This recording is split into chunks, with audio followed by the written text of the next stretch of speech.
Bonjour YouTube, bonjour à tous, bonjour à toutes, bonjour les autres, bienvenue sur la boîte à comics pour cette review Unlimited YouTube. T'as remarqué comme les VD ont disparu? Celle-ci va revenir, voilà, j'ai décidé que c'était la première que je remettais. Pourquoi les V2 étaient plus là? Parce que personne les garde. Pourquoi je les remets?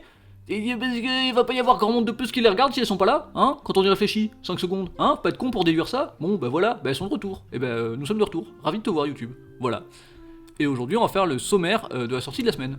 Et ne t'inquiète pas, c'est le meilleur, j'adore être en poisson. YouTube, tu ne sais pas pourquoi j'ai dit que j'adore être en poisson, mais viens en live tous les samedis et dimanches soirs, on sera mieux. Je fais des lives tous les samedis et dimanches soirs, sauf quand j'en fais pas. Mais maintenant, voilà, nouvelle résolution, quand j'en fais pas, je préviens. Et je préviens comment? Via mes réseaux sociaux, donc Facebook, Twitter, essentiellement ça pour l'instant en fait. N'hésite pas à aller me follow sur l'un ou sur l'autre, parce que comme ça, tu verras quand il n'y a pas les lives. Je préviens pas quand on fait les lives, peut-être que je devrais prévenir quand on fait les lives, parce que c'est tous les samedis et dimanches, mais vous devriez le savoir. Et sinon, des fois, en fait non, mais quand c'est en fait non, maintenant je vous préviendrai, parce que comme ça vous pourrez venir quand il y a des lives. C'était une intro beaucoup trop longue pour pas grand chose, passons désormais au sommaire de la semaine. Je disais donc, nouveau format, on ne fait plus tout d'une traite, parce que c'était long et ça faisait des vidéos interminables pour YouTube. Maintenant on va faire 10 comics par semaine, 10 comics par jour, ce qui devrait à peu près faire 2 heures, non, 1 heure en vérité. Et donc nous avons 10 comics le premier jour, et le deuxième jour on fait le reste, plus les Infinity. Mais les Infinity, ça prend 30-40 minutes à soi tout seul. Et en général, il reste pas des masses de comics une fois que t'en as fait, les 10. Il y a juste des semaines où il y en a vraiment beaucoup, où il y en a genre 20, et là tu peux étaler jusqu'à sur 3 semaines, sur 3 jours de live éventuellement. Mais bon, on n'en est pas là pour l'instant. Voilà, nous avons 10 comics à revoir ce soir, et demain on en fera 2, plus les Infinity. Donc, le sommaire de la semaine. Spider-Man The Lost Hunt 2022. Je disais donc c'est une série, donc c'est une uchronie, hein. Il n'y a pas de comics sur la table, YouTube a rien vu, mais par contre faut que j'aille chercher de l'eau. Et je vais poser un truc au pif sur la table qui n'a rien à voir avec les comics, histoire de faire genre.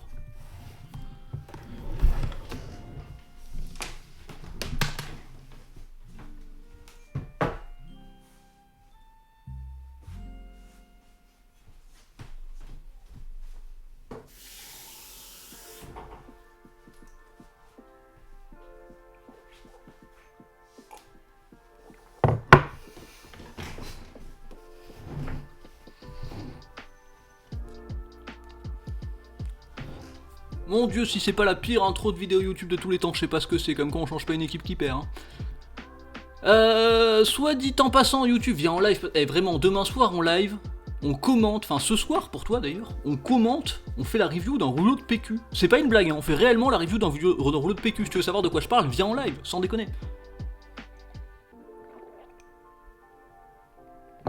Donc, le sommaire de la semaine, on finit par y arriver. Spider-Man The Lost Hunt 2022 2. Comme je disais, la série Spider-Man The Lost Hunt, c'est une uchronie, non, c'est un futur alternatif. Où Spider-Man a perdu ses pouvoirs et est en espèce de syndrome post-traumatique parce qu'il n'arrive pas à accepter le fait qu'il est un être humain normal, ce qui est un pitch super intéressant de base. Mais j'avoue que pour l'instant, ça donne pas lieu à des histoires fantastiques, donc Black Panther 2021 12, très très cool. J'avais du mal à comprendre où allait la série Black Panther 2021 et là je pense vraiment qu'on est à l'apogée de cette série. Tout ce qui se passe est super intéressant, j'ai vraiment adoré. Dark Web Miss Marvel 2022 1. C'est donc un side event du gros événement Dark Web. Enfin un tie-in, pas un side event, pardon, un tie-in. C'est pas palpitant pour l'instant. À voir ce que donnera la suite. Je comprends la volonté de mettre Miss Marvel là-dedans, parce qu'ils ont depuis peu de temps rapproché le personnage de Kamala, donc de Miss Marvel, avec celui de Peter Parker, donc de Spider-Man, puisque les deux travaillent au même endroit. Donc il y a l'air d'y avoir une volonté de rapprochement de ces deux persos récemment. Ah, tie-in, T-I-E-I-N, tie-in, qui rentre... un tie-in, comment? Un tie-in, c'est un comics qui se passe pendant un événement. Il tie-in, il s'intègre à l'intérieur. Je sais pas ce que veut dire tie exactement, lié à, je crois, il se lie dedans. C'est ça, lié dedans, je crois que c'est ça, taille. Oui, taille comme un nœud, tu tailles en nœud. Donc noué, enfin lié à l'intérieur. Par exemple, dans Judgment Day, l'épisode de Judgment Day qui était avec Spider-Man, c'était un tie-in de Judgment Day. C'est pas un comics de la saga principale, mais voilà, tie-in, voilà. Voilà, et donc oui, qui est pas hyper palpitant, ils ont l'air de vouloir approcher deux persos, bon c'était pas glorieux, à voir ce que ça donnera par la suite. Voilà, on va dire ça comme ça. X-Men Annual 2022-1, eh ben ça pour le coup c'était un hors-série, c'était les annuals c'est toujours des hors-séries, qui étaient, c'est-à-dire enfin des hors-séries. Ils font partie du canon officiel du truc, c'est pas le souci, mais ils s'intègrent pas dans la chronologie actuelle. Ils se passent quelque part par là, quoi. Et c'est intéressant, c'est un très chouette, très chouette truc qui se centre sur le personnage de Firestar, qui est un personnage qu'on voit peu, bien qu'il fasse partie des X-Men actuellement. Et donc c'était intéressant de se plonger dessus, j'ai vraiment bien aimé. Wakanda 2022-3, faut qu'on parle de la série Wakanda 2022 parce qu'ils font n'importe quoi ces cons-là. Alors quid de la série Wakanda 2022. Le premier épisode était une histoire complètement nulle avec Shuri qui affrontait le rhinocéros et que c'est fini sur un cliffhanger un peu bizarre. Le deuxième épisode était une intrigue assez intéressante de politique et de néo-esclavagisme dans la Wakanda des étoiles, qui était plutôt intéressant et qui se finissait sur un cliffhanger. Et le troisième, on repart sur un récit qui n'a rien à voir. Sur un récit qui est très intéressant, j'ai vraiment bien aimé ce comics, mais genre, c'est une série ou c'est des one-shots vos machins? Décidez-vous, parce que là, on n'arrive vraiment pas à comprendre. Et surtout, si c'est des one-shots, bah faites des one-shots, finissez pas tout sur des cliffhangers, c'est insupportable. Bref, on en reparle tout à l'heure. Très bon comics en lui-même, cela étant dit. Nous avons Namor the Submariner Conquered. D'ailleurs, je sais qu'il n'y a pas marqué The Submariner dans le titre de la série en bas, mais il est marqué sur le titre du comics en haut, donc je lis quoi, moi? Je lis quoi, hein? Là, il y a marqué Namor the Submariner, là, il y a juste marqué Namor. Qu'est-ce que je suis censé faire? Devenir fou? C'est ce que je fais. Ah ah. Ok, on enchaîne. Namor the Submariner Conquered Sword, part 3. Oui, alors ils mettent part 3 au lieu de issue 3 sur les couvertures, histoire de faire genre c'est une histoire et c'est des chapitres. Ouais, bon, bref. Très chouette série, très jolie série. Alors, visuellement beau, dans les couleurs surtout, très intéressant. Par contre, un peu d'immobilisme. J'ai du mal à croire à la vie des personnages, mais bon, bon chacun son niveau d'acceptation à ce niveau-là. Wolverine 2020-28, Wolverine 2020 en ce moment c'est de la bombe, même si là ça finit sur un truc que j'ai pas trop compris, mais dans l'ensemble c'était quand même un très bon comics. Nous avons Strange 2022-9. Strange en ce moment c'est fort sympathique, et ce comics ne manque pas, et il finit sur encore un cliffhanger, mais qui lui est plus pour le coup qui fait bien le taf, c'est-à-dire que t'es là, ouh merde, j'ai envie de connaître la suite là. Donc très chouette, fonctionnel quoi, intéressant, très intéressant. Gold Goblin 2022-2.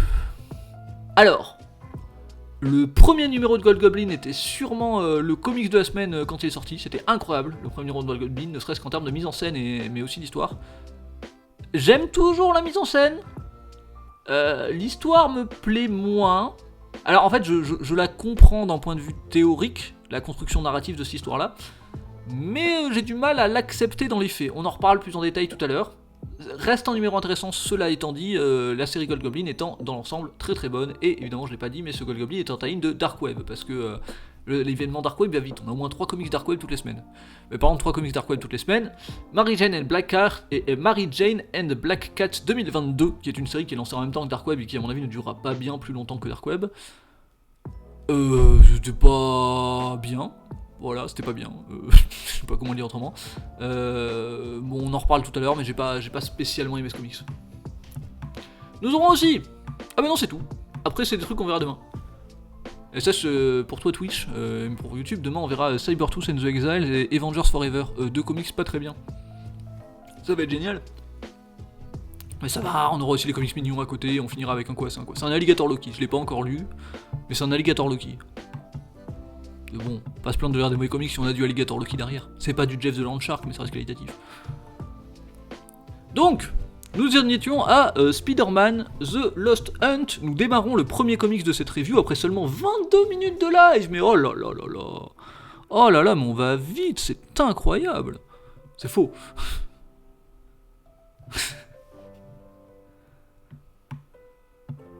Ah. Et on démarre sur un gros bug. Pas mal. Allons voir ici. Ici, ça devrait mieux marcher. La vieille technique du double émulateur. Technique ancestrale du pays de votre choix. Afin de ne pas être raciste.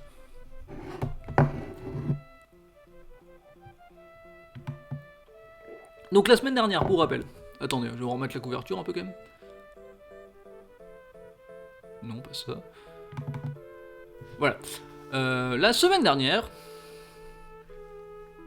Enfin la semaine dernière, non, le numéro dernier. Spider-Man, voilà, a perdu ses pouvoirs et il le vit assez mal. Il va courir sur les toits de New York la nuit alors qu'il a plus de pouvoir et que donc il risque potentiellement de mourir à tout moment et qu'il met sa vie en danger. En plus, il est en couple avec Mary Jane Watson qui est enceinte et il a beaucoup de mal à accepter cette situation et à accepter sa normalité. Il est vraiment en syndrome post-traumatique et c'est comme s'il se rendait compte, avec le recul, de tous les risques et de tous les dangers qu'il a encourus pendant toute sa vie. C'est pas qu'il n'en avait pas conscience avant, mais c'est qu'il s'était nécessaire de le refouler parce qu'il faisait ce qu'il devait faire et que maintenant qu'il n'a plus besoin de le faire, il s'aperçoit que toute sa vie a été une suite de frôlage de mort. C'est pas du tout français, mais vous avez très bien compris ce que je voulais dire. Ce qui est difficile à accepter pour lui. Et parallèlement à ça, un ancien ami de Kraven le chasseur le prend en chasse et lui a lancé du gaz hallucinogène qui lui a fait voir une déesse araignée et il s'est mis à tout casser. Il est persuadé d'être poursuivi par la déesse araignée qui veut réclamer Peter et lui redonner des pouvoirs. Voilà où on en était.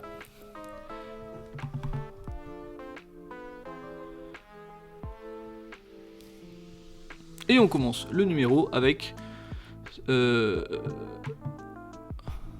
pote de Kraven en question qui combat nu.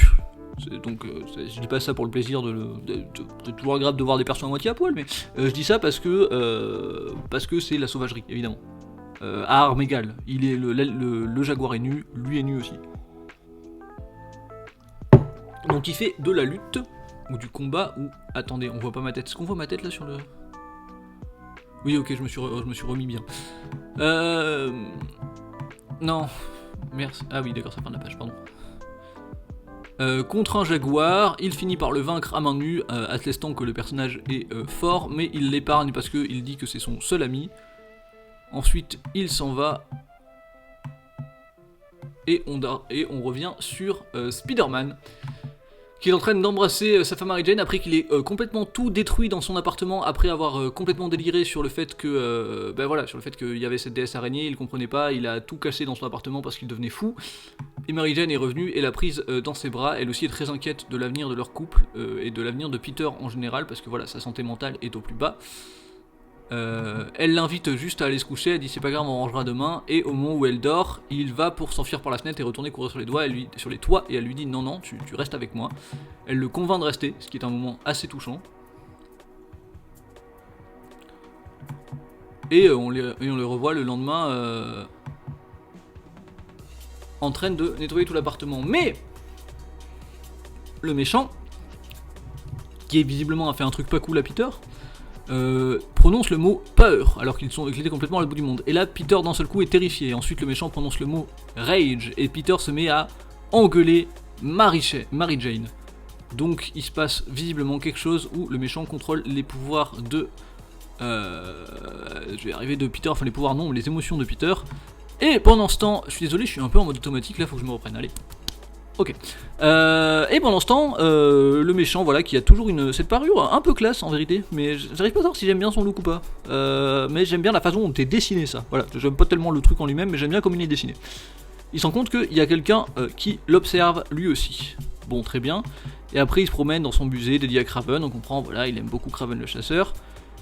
Et après, voilà, donc Mary Jane et Peter vont à un dîner mondain, et Peter est hanté par les souvenirs, aussi toujours manipulé par le méchant qui dit démon, et Peter est hanté par le souvenir de ses anciens ennemis, que vous voyez ici à l'écran. Voilà, donc il y a toujours ce truc de il est hanté par son passé, bon tout ça on reste dessus. Mais il n'arrive pas, voilà, lui il est dans une position, Peter, ce qui est intéressant là-dedans, où il n'arrive pas à savoir si c'est parce que il est manipulé et qu'un méchant influe sur lui, ou si c'est parce que il est juste complètement en syndrome post-traumatique, ce qui est une approche intéressante de la chose. Nous on le sait que c'est parce qu'il est manipulé, lui ne le sait pas. Ils s'en vont, mais s'excuse du comportement de Peter, elle dit c'est pas grave, etc. etc. Bon.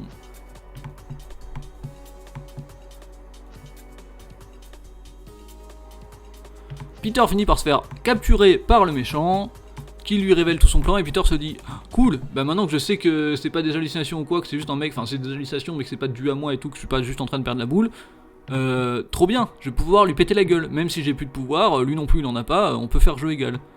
Et il commence effectivement à lui péter la gueule, parce qu'il dit je me suis entraîné à me battre toute ma vie, c'est pas parce que j'ai plus de pouvoir que je peux pas arrêter un mec. Parce que mon raisonnement comme un autre.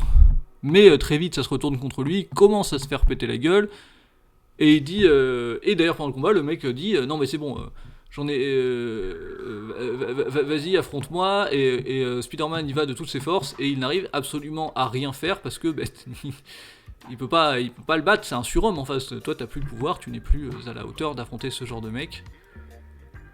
Il va pour se faire, oui d'ailleurs il se fait fracasser au sol, il se fait engueuler par le méchant parce qu'il a tué Kraven et que tuer Kraven ça se passe. Alors que Kraven s'est suicidé, hein, quand même. C'est pas tellement la faute de. Enfin, plus ou moins, mais il s'est suicidé parce qu'il avait échoué à tuer Peter. Pas exactement comme ça. En vrai, il avait réussi à tuer Peter, mais Peter a ressuscité, blablabla, c'est les comics, c'est compliqué. Mais en gros, voilà, il s'est suicidé à cause de Peter, mais pas par la volonté de Peter, c'est ça qu'il faut retenir. Il essaie de se relever, mais il n'y arrive pas, ce qui est très symbolique, puisque Spider-Man est le super-héros qui se relève toujours. Non, en vrai, c'est Captain America, mais Spider-Man se relève toujours. Et avant de mourir, il entend Mary Jane, I love you. Un coup de feu de part. Et en fait, non, parce que il a été sauvé par cette personne. Et cette personne est la mère de cette personne. Retournement de situation inattendu et imprévu, que se passe-t-il, où en sommes-nous? On verra la semaine prochaine.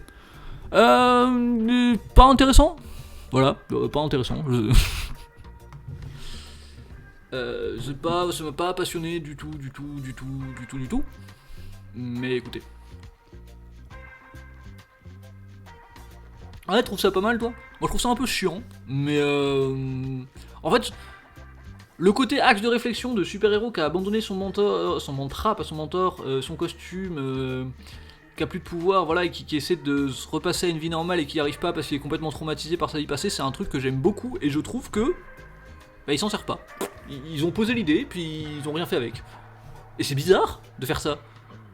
Mais c'est que mon point de vue, je suppose. Écoutez. Ouais, en fait, j'ai un truc qui est en déséquilibre. J'ai voulu le redresser, mais je me dis que si je le redresse, ça fait bouger la cam et c'est dégueulasse. Mais si tu trouves ça bien, trop bien, tant mieux pour toi. Moi, c'est pas ma cam, mais on a le droit d'avoir des avis divergents.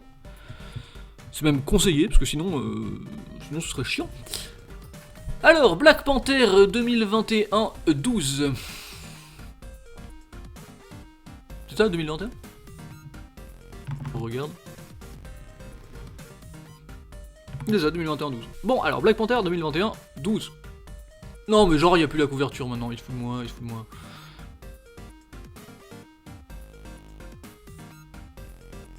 Oui, non, mais alors, moi, je veux la couverture, en fait.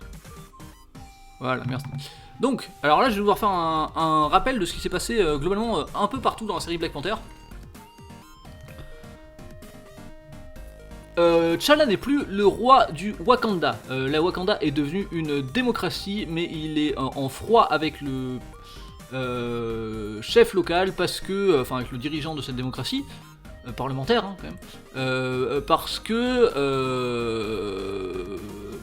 il croit qu'il a tué les espions que T'Challa avait implantés aux quatre coins du monde. Parce que les espions, alors voilà, T'Challa avait implanté des espions aux quatre coins du monde. Mais quand un de ses espions et meilleur ami est mort, il a compris que quelqu'un avait repéré ses espions, il a voulu ramener tous ses espions vers lui, et il a su que la seule personne qui a pu être au courant de ces espions, c'était l'actuel premier ministre du Wakanda, et que donc il fallait qu'il affronte et qu'il renverse l'actuel premier ministre du Wakanda parce qu'il était en train de détruire des agents implantés du Wakanda aux quatre coins du monde.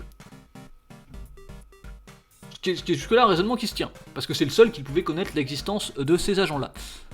S'ensuivit un combat entre les deux qui a déchiré le Wakanda en plus ou moins une guerre civile entre l'ancien roi et l'actuel premier ministre, ce qui était assez mal vu déjà à l'époque.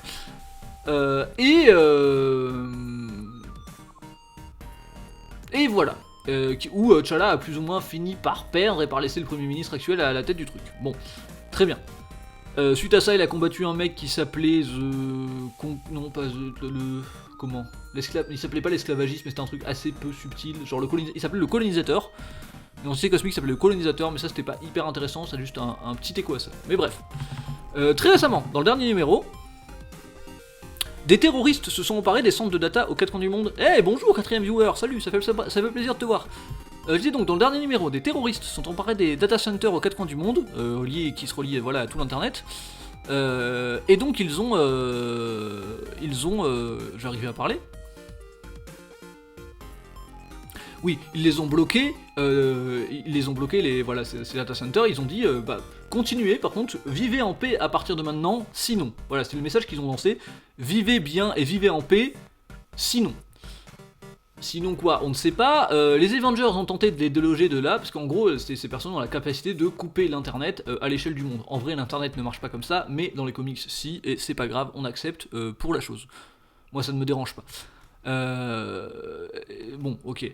Et donc on envoyait des super-héros pour les arrêter, les super-héros se sont fait poutrer la gueule. Et à un moment, chose imprévue, T'Challa a reçu une invitation de la part de ces terroristes, et il s'est dit, qui était adressée voilà, à T'Challa à titre personnel, et pas du tout au reste des Avengers, parce que T'Challa fait partie des Avengers, en plus d'être l'ancien souverain du Wakanda. Bon, très bien. Et donc T'Challa a été invité, il s'est rendu sur place, et là-bas il s'est bien rendu compte que les gens qui avaient piraté tous ces data centers étaient des Wakandais, mais qu'en plus d'être tous des Wakandais, le chef de ces opérations était l'espion qui était mort, le premier.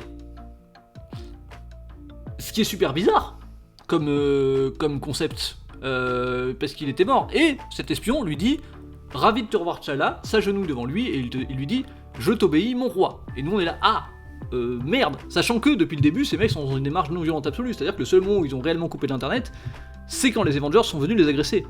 Que fait-on? Que se passe-t-il? Je ne sais pas. À voir. Et la suite est donc maintenant. Ça fait un peu beaucoup à résumer, mais vous allez voir, tout ça est important pour la suite. Et donc, T'Challa se retrouve face à ce mec, il dit non, mais qu'est-ce que t'es en train de faire?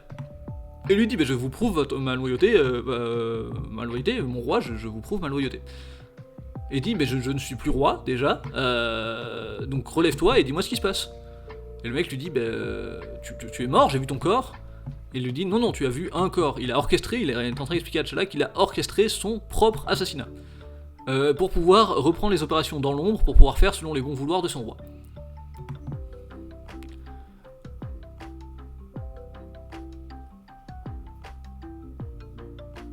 Voilà, il a dit, je savais que du coup tu sortirais les autres agents dormants du Wakanda à travers le monde, ce qui est vrai, il l'a fait.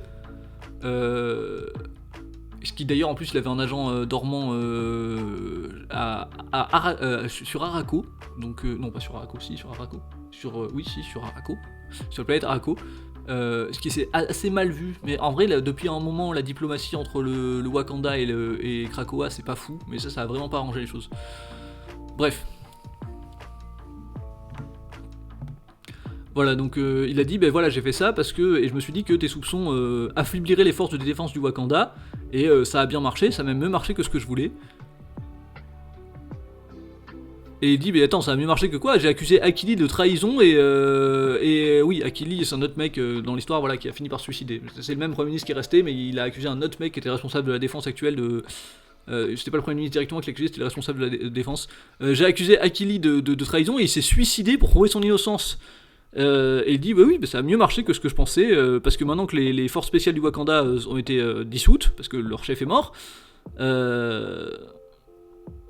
la seule chose qui reste sur mon chemin, c'était les Avengers, sauf que les Avengers, tu t'en es occupé, parce que toi, tu as toi-même développé des technologies secrètes dans tous les équipements que tu as fournis aux Avengers, avec des trucs qui enregistraient des données sur leur pouvoir et des données sur comment les arrêter, ce qui est vrai, T'Challa a fait ça. C'est un vieux trope de Batman, de super-héros qui prend des données pour anéantir les autres super-héros, mais voilà, là ils l'ont refoutu sur T'Challa, ce qui fait parfaitement sens. Et T'Challa fait merde, mais tu sais ce que j'ai fait? L'autre fait oui, je sais ce que t'as fait. Et j'ai fait exactement, et moi j'ai fait exactement ce que t'as toujours voulu. Une seule planète, un seul dirigeant, la bannière du Wakanda, et toi seul en tant que roi. Et il fait, T'Challa fait, mais attends, mais tu pètes les plombs, c'est jamais ce que j'ai voulu. Et l'autre fait, mais de quoi tu parles? Ah oui, et en plus, une fois qu'on aura relié le Wakanda des étoiles, un seul univers sous le règne de T'Challa. Et T'Challa il fait, mais attends, mais de quoi tu parles? J'ai jamais voulu ça. Il fait, attends, je comprends pas, comment ça t'as jamais voulu ça? T'as implanté des agents dormants aux quatre coins du monde pour créer des conflits politiques, si jamais le besoin s'en faisait sentir, et t'as pris des données sur basiquement tous les super-héros du monde pour savoir comment les anéantir. À quel moment t'avais pas pour but la domination du monde? C'est vrai que c'est une confusion tout à fait logique, et les émulateurs ont décidé de... Non mais toi tu veux vraiment rien me donner, d'accord. Bon, très bien. Bon, Finalement, T'Challa refuse le cadeau que l'autre lui fait, l'autre s'énerve, se met à lui tabasser la gueule dans une planche que j'aime beaucoup. Regardez bien la progression, voilà, alors ça c'est tout con, mais vous voyez, cette planche-là. Voilà, parce que de temps en temps on fait des petits arrêts pour la mise en scène. La façon dont c'est construit, que toutes les cases, c'est rare hein, dans les comics, toutes les cases font à peu près la même taille et sont construites sur le même schéma, sauf que à partir de la deuxième case, T'Challa a disparu, puisqu'il se fait complètement marteler au sol, et le rouge ne cesse de prendre de plus en plus de place à l'écran jusqu'à ce que le fond entier soit rouge, du sang de T'Challa et de la colère du protagoniste. Ça c'est cool, vous voyez. Et lui, il dit, non mais tu m'as demandé d'abandonner ma vie entière pour toi, et je l'ai donné sans réfléchir à l'homme que j'aime comme un frère. Et en échange, je t'ai donné tout ce que tu pouvais jamais vouloir, tout ce que tu étais trop faible pour prendre toi-même. Alors maintenant, lève-toi et sois un roi, s'il te plaît. Et T'Challa répond toujours au sol, je ne suis pas un roi, et je n'aime pas, et je ne veux pas de ce que tu as créé. Ce à quoi il dit à ses hommes, amène-le dehors et tue-le. Oh, c'est beau, bordel, c'est beau. Make it quick, make it painless. Il y a toujours ce côté merciful, ce côté il a pitié de lui. Voilà. Faites ça vite et faites ça sans douleur. C'est beau, en vrai c'est stylé cette série. Donc il va se faire exécuter à l'arrière, mais évidemment le garde qui s'apprête à l'exécuter se fait lui-même tuer, ainsi que l'autre garde, et la personne qui a tué le garde dit tout va bien T'Challa, je suis là pour t'aider. Et il fait t'es qui? Il fait c'est moi Ahri. Il fait Ahri t'es qui? Et ben je bossais dans les mines de vibranium au sub-level, enfin au niveau souterrain B36. On s'est rencontrés une fois, enfin en quelque sorte. On s'est rencontrés. Bah, en fait tu faisais juste une visite royale et tu m'as souri et tu m'as fait un geste de la main. Et le simple fait qu'un roi puisse prendre le temps de sourire à un homme du peuple perdu comme moi et lui faire un geste de la main, ça a tout signifié pour moi. Et c'était trop bien. Et il fait mais attends, mais t'es en train de trahir tout le monde, ils vont te buter. Il fait oui, c'est pas grave, je serai mort en aidant mon roi. Et ce qui est alors merci bro, mais c'est terrible en fait ce que tu racontes. Et il raconte aussi comment le méchant a pu réunir tous ces gens abandonnés, qui se sont sentis abandonnés et trahis par la monarchie wakandaise autour de lui, et comme le Wakanda, ils sentent que le Wakanda a le pouvoir d'agir et de s'emparer du monde et qu'ils le font pas, et ils ne comprennent pas pourquoi. Bon.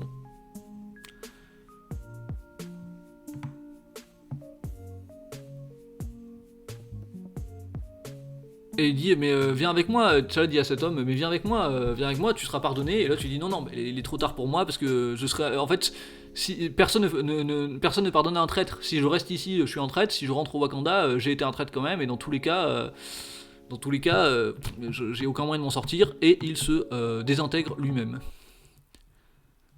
Voilà. Donc là, on se rend compte que c'est ce que T'Challa était en train d'expliquer aux Avengers.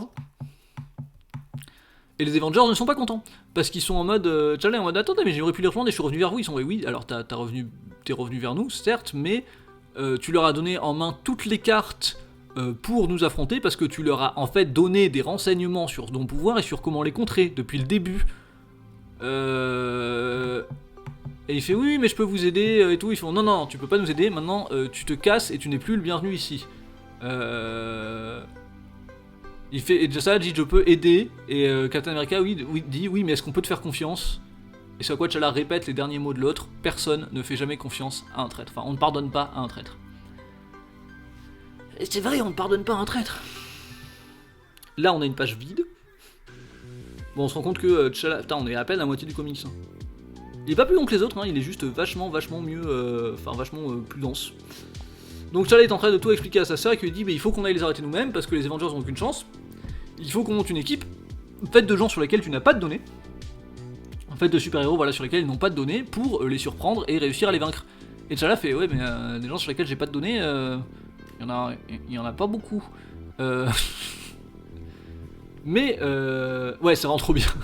Mais ils en trouvent quand même, et le premier qu'ils vont voir c'est Gentle, qui est un mutant, qui était l'espion pour T'Challa dans Krakoa, et qui commence par dire Allez vous faire foutre, après la dernière fois où je me suis rangé derrière toi, maintenant les X-Men me détestent, enfin tous les mutants me détestent parce que je suis toujours bienvenu en Krakoa, mais tous les mutants me détestent parce qu'ils pensent que je suis un espion étranger et que je les ai trahis pour le Wakanda, et le Wakanda me déteste parce que j'ai trahi ma nation pour te défendre toi, T'Challa. Pourquoi je viendrais te suivre, j'en ai absolument rien à foutre. Et T'Challa répond simplement parce que c'est... En fait, j'en ai rien à foutre de moi, là c'est pour histoire de sauver le monde. Et l'autre fait ok, bon bah on y va, si c'est pour sauver le monde, allons-y. Ensuite, la deuxième personne qu'ils vont chercher, c'est le Buffalo Soldier. Le méchant complètement random qui accompagnait le... C'est pour ça que j'en ai parlé tout à l'heure, qui accompagnait le colonisateur, le Buffalo Soldier, bah il va le chercher. Et le Buffalo Soldier dit oh, bah ok. Et il emmène avec lui ces meufs là, qui sont des meufs qui étaient les femmes du colonisateur, et qui parlent dans une langue que personne comprend. Bon, ouais, admettons. La troisième personne qui va chercher, c'était... c'est The Wakandan. The Wakandan, c'est un grand buffalo. On va dire que j'ai la ref. Je l'ai pas, j'ai pas la ref. Voilà, la troisième personne c'est The Wakandan, c'est comme vous pouvez le voir quelqu'un qui a du vibranium imprégné dans son corps même et qui prétend défendre le vrai Wakanda et qui déteste toute la noblesse wakandaise et qui dit que la cité, c'est une vraie question, c'est un grand buffalo. Qu'est-ce qu'un grand buffalo? J'ai pas la référence. Qu'est-ce que tu appelles un grand buffalo? The Buffalo Soldier, c'est un mec qui chevauche un buffle. Non, ça s'appelle pas un buffle en français, c'est buffalo en anglais, un bison. C'est un mec qui chevauche un bison. Et qui a un fusil de l'espace. Parce que voilà. Donc voilà, qui prétend défendre le vrai Wakanda et qui dit que les Wakanda, la civilisation wakandaise, les grandes cités et tout, ce n'est pas les vrais habitants du Wakanda. Je n'ai presque plus de batterie, il faudra que j'aille charger dans très peu de temps. À la fin de cette analyse, j'allais chercher mon chargeur. J'ai mal setup mon live, j'ai fait ça un peu au dernier moment aujourd'hui.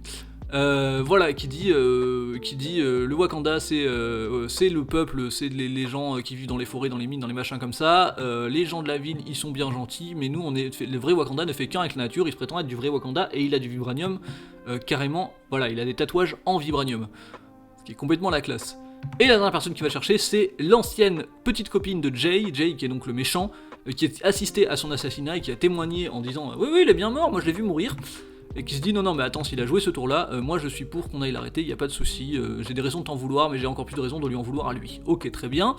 Tous ces gens là montent une équipe, ils se répartissent en 3 groupes pour aller attaquer les 3 bases différentes. Il y a des débats sur voilà, qui on peut faire confiance, mais ils finissent par tous faire un plan stylé de voilà hop. Là, on part en guerre et là, on suit up. On fait le joli plan où on a toute l'équipe en tenue de combat pour aller se taper sur la gueule. Avec voilà, là vous avez l'espionne, là vous avez Gentle, là vous avez The Wakandan, Shuri. Ah oui, il y a lui qui s'est intégré, qui est un représentant de la nation du Wakanda qui a fait non, alors non, ça suffit. On n'envoie pas des commandos. On n'envoie pas des. Oui, c'est ça, c'était ça le débat de tout à l'heure. On n'envoie pas des commandos composés à 80% d'habitants du Wakanda attaquer des organisations terroristes au nom de personne parce que ça va encore nous retomber sur la gueule.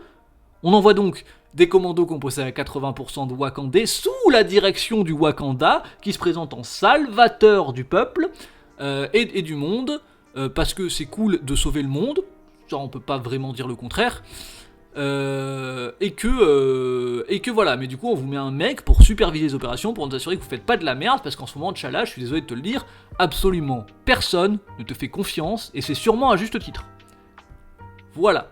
Donc ce mec là, c'est le représentant du gouvernement wakandais, les 3 meufs et le Buffalo Soldier, toute cette fine équipe part aller taper sur les méchants. Ok, bah hâte de voir la semaine suivante, superbe comics, sans doute le comics de la semaine. Et on va faire une toute petite pause parce que je dois charger non seulement mon ordi de stream, mais aussi mon ordi de retour. Donc je suis là dans 1 minute, hein, mais je vais quand même vous mettre l'écran de pause parce qu'il est magnifique cet écran de pause. Et je vais même couper mon micro, c'est le luxe.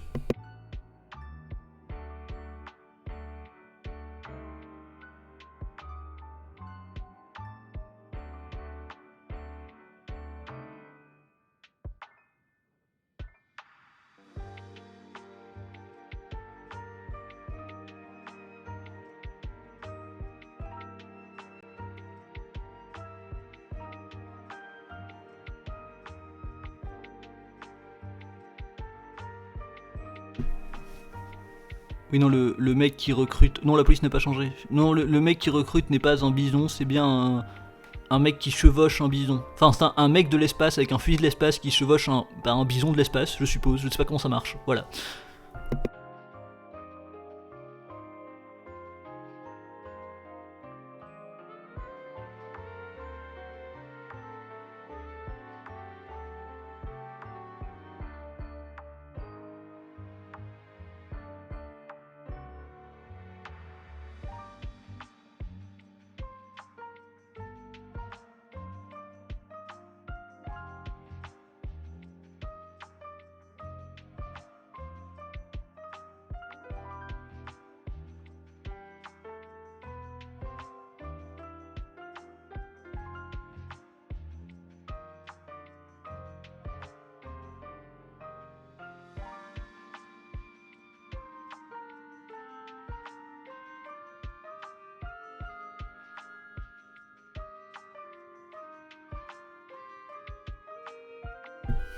Et nous sommes de retour après cette courte pause. Et quand je dis nous, je veux bien sûr dire moi. Ça va de soi. Je reviens, je mets juste les images, voici, et je vais mettre également une petite oreillette. Hop, hop, hop, hop, j'ai fait un nœud avec, je sais pas pourquoi j'ai fait ça, c'était complètement con. Je fais des nœuds avec mes écouteurs, mais quel abruti. Et je les fais sciemment, c'est pas genre ils sont mis dans la poche, non, j'ai regardé, puis j'ai fait un nœud avec. Content le mec il est content, il a fait un nœud avec ses écouteurs, il est content. Ah là là là là, c'est terrible, j'entends pas, je suis désolé, je peux pas reprendre le live sans que j'entends pas, hein. C'est tragique. Non mais attendez, mais qu'est-ce que c'est que c'est... Qu'est-ce que c'est que ces simagrées? Rappel, un streamer professionnel ici évidemment. Plus grand stream de Twitch après Michou. Hein.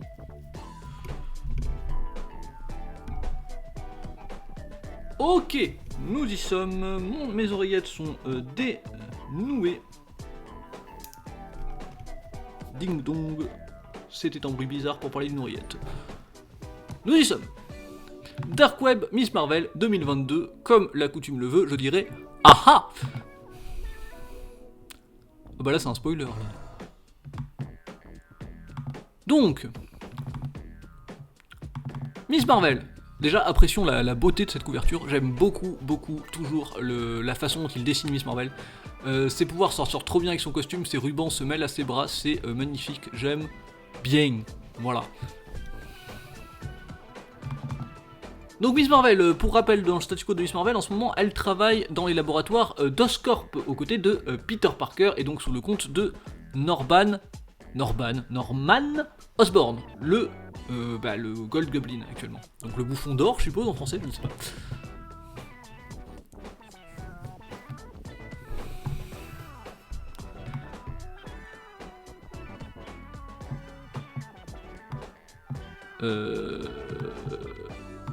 Donc on commence avec Miss Marvel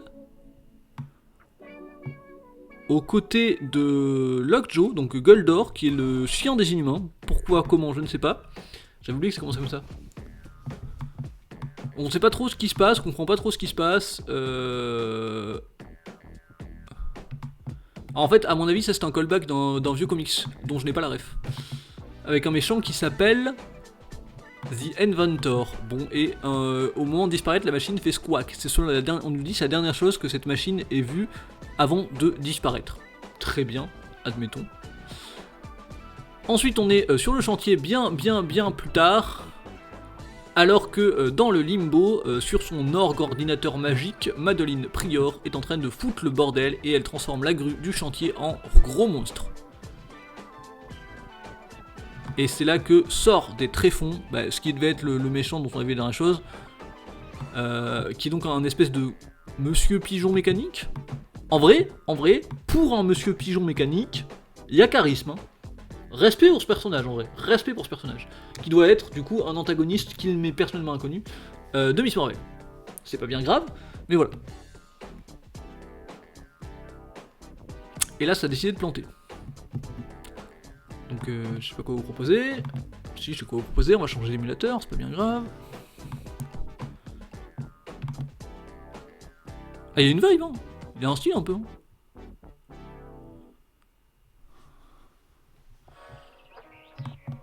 il y a un truc. Hein. Non, puis même dans la mise en scène et tout, il y a... Enfin, la mise en scène dans la pose, dans le truc, non, il y a une vibe. Hein.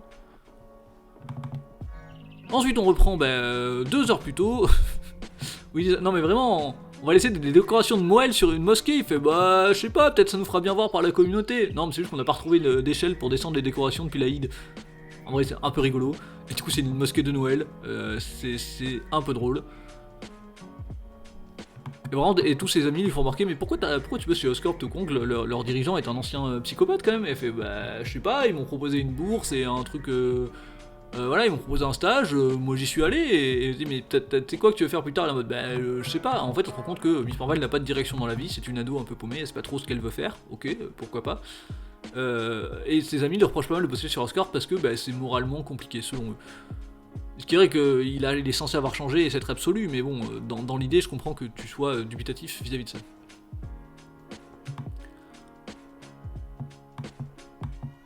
Bref, il y a débat, tout ça, mais elle finit par aller dans son laboratoire où elle travaille avec un dénommé Arjun. Oui, ça se dragouille gentiment.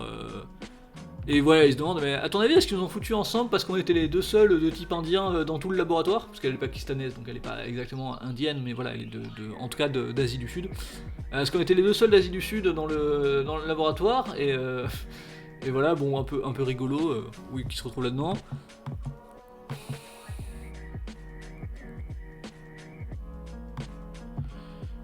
Voilà, et donc il l'invite à sortir, elle dit mais est-ce que c'est un date ou est-ce qu'on y va en tant qu'amis? Il dit je sais pas, ça te pose problème si on y va en tant que date? Elle dit non, mais c'est juste que j'ai pas envie d'être en date pour l'instant.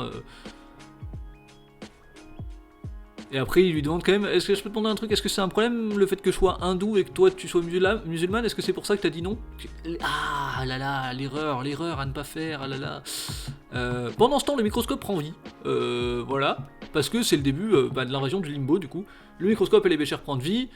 Alors par un hasard de circonstances absolues, le mec se fait assommer pile au moment où Miss Marvel utilise ses pouvoirs. Il se trouve que le limbo arrive à s'emparer des prototypes d'armure de Spider-Man qui traînent dans le laboratoire et des anciens gadgets du pont vert. Ça c'est quand même une très mauvaise nouvelle. Et le mec est inconscient pendant que Miss Marvel le transporte. Attention, je vais éternuer. Vous avez pas eu le son, mais vous avez eu l'image, ce qui est le meilleur des deux parce que je dab toujours en éternuant. Voilà, donc regardez, voilà, la façon dont ils mettent en scène les pouvoirs de Miss Marvel, je les adore. Hein. Vraiment ce côté, ouais, tu sens que son corps est une espèce de matière flottante permanente. Et après il se réveille, il fait qu'est-ce qui s'est passé? Et elle lui dit cours, il fait Miss Marvel? Il est vraiment très très con. C'est tant mieux, ça arrange l'intrigue. Mais là quand même, il est vraiment très très con. Et au moment où il ferme la porte, il dit attends, qu'est-ce que... Et quoi elle est où Kamala? Waouh, nous tenons un teubé professionnel, mais tant mieux, ça nous arrange. Bon, Kamala en a plein le cul, elle est trop cool, voilà, regardez-la se battre, comment elle est trop... Regardez ça, merde, j'adore ce perso, c'est un de mes super-héros préférés. Voilà, j'ose le dire, je l'avoue. Miss Marvel dans un de mes super-héros préférés, c'est sûrement dû à sa personnalité, mais c'est aussi dû à sa palette de pouvoir, enfin, pas sa palette de pouvoir, mais la façon... La liberté de dessin, en fait, c'est vraiment un super pouvoir de comics, ça passerait très mal à l'écran, et c'est d'ailleurs pour ça qu'ils l'ont changé en cinéma. La façon dont ses pouvoirs se dessinent, ça donne toujours des pages trop cool, je trouve. Voilà, j'aime bien ça. Elle affronte de l'équipement, voilà, bon, allez, gros combat, elle est cool, non, merde, elle est cool, genre, elle est cool. J'attends voilà, regardez ça. Non, elle est stylée de fou, vrai perso. Bon. Pendant ce temps, on a un problème parce que la mosquée prend vie. C'est un problème. Une mosquée démoniaque, déjà c'est le rêve de Fox News, mais voilà, c'est un problème. Une mosquée vivante qui tue les gens, c'est pas cool. Bon, on s'en fout parce que pendant ce temps, le pote est poursuivi par des toilettes, mais il se fait sauver par Miss Marvel. Et Miss Marvel lui dit ah mais tu dois être machin, Kamala a parlé de moi, m'a parlé de toi. Il fait ah Kamala a parlé de moi. Parce que je voulais lui dire un truc, il fait oh ce truc va être super important. Bah elle était en train de me rejeter parce que j'étais hindou. Et là lui fait non mais non. Bah ouais c'est cool hein Miss Marvel en comics. Non mais pour de vrai hein. Et du coup, oui, il fait. Bon, elle lui fait non, il t'a pas rejeté parce que t'es hindou, elle t'a rejeté parce qu'elle a pas envie d'être en couple. Et si tu penses que c'est parce que t'es hindou, c'est toi qui as des gros problèmes de trucs et tu te cherches des excuses, arrête, t'es un peu pathétique, mec. Ce qui est vrai, t'es un peu pathétique. J'aime bien parce qu'elle arrive à lui raconter tout ça et lui ne capte à aucun moment que c'est elle Kamala. Donc honnêtement, vraiment, you dodge a bullet here, girl. C'est-à-dire t'as évité un truc, hein. T'as bien fait de pas sortir avec lui parce que c'est vraiment un bon gros teubé. Mais c'est là qu'elle tombe sur. Est-ce que je vais me souvenir de son nom? Est-ce que toi tu te souviens de son nom, c'est le meilleur? Le nom de ce personnage? Enfin Ben Reilly, mais son nom actuel. C'est pas Scare, c'est un truc comme ça, c'est en une syllabe, c'est un truc court. Merde, je l'ai plus. Merde. Bref, elle tombe sur lui alors qu'il vient de vaincre Norman. Chasm! Oui, Chasm! Tout à fait! Wow, bien joué! Sur Chasm! Sur Chasm, alors qu'il vient de vaincre le Gold Goblin, elle dit pourquoi t'as tabassé mon patron? Et pendant ce temps, dans l'ombre, Squawk et. J'ai envie de l'appeler Squawk parce qu'il est tout le temps Squawk. Squawk d'ailleurs.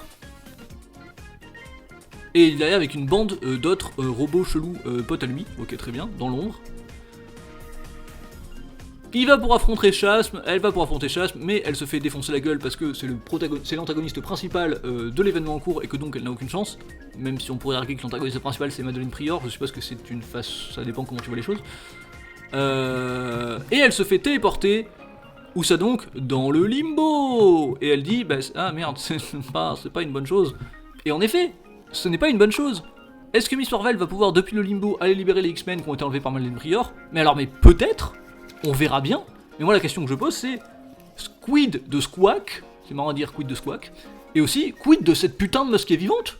On n'aura pas de suite à ça? C'est quand même super bizarre de nous introduire une mosquée vivante pour pas nous en parler. Je ne sais pas, vous ne savez pas, nous verrons très bientôt. Dans tous les cas, ce comic c'était en vrai plus cool que ce que j'ai laissé entendre dans le résumé. Non, c'était sympa, c'était fort sympathique. Juste, c'est un peu osef, enfin un peu osef. C'est pas le plus palpitant, mais ça reste bien fait, ça reste bien raconté. Donc ok, pourquoi pas. Pourquoi pas. En vrai, intéressant. Et B. Ah, ouais, quand même. La suite, nous avons... Ah, X-Men Annual 2022, ça j'ai vraiment bien aimé. Tandis que nous avons un 4ème viewer. Bonjour à toi, 4ème viewer. Bienvenue sur la chaîne. J'espère que tu t'éclates.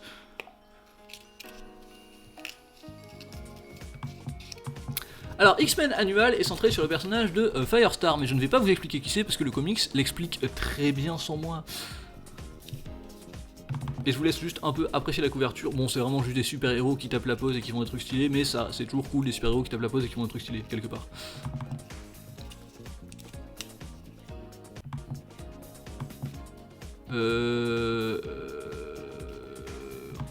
Oui, ça commence parce que...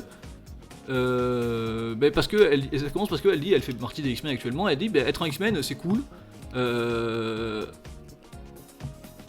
Et en fait, elle se fait tabasser par des gens parce que c'était une ancienne Avengers. Elle dit comme si les Avengers. Elle dit ça comme c'était en juron, mais Wolverine, Beast et Havok en tous été des Avengers à un moment. Havok actuellement, il est aussi dans les X-Men. Wolverine et Beast, ils sont dans la X-Force. Bon, ok, Beast il est un peu mal tourné, hein. Ça c'est par rapport à la série X-Force en ce moment. Mais c'est moi qu'on tabasse parce que j'ai été une Avengers. Et en fait, ce sont les Zélions. Alors les Zélions, qui sont-ils? Les Zélions, c'est une ancienne équipe de super-héros qui était plus ou moins mort avant House of X, mais qui voilà sont revenus.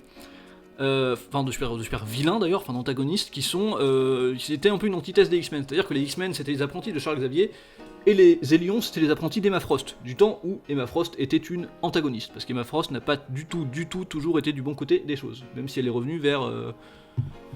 Après House of M, je crois. Je vous parlerai d'House of M un jour, on fera ça.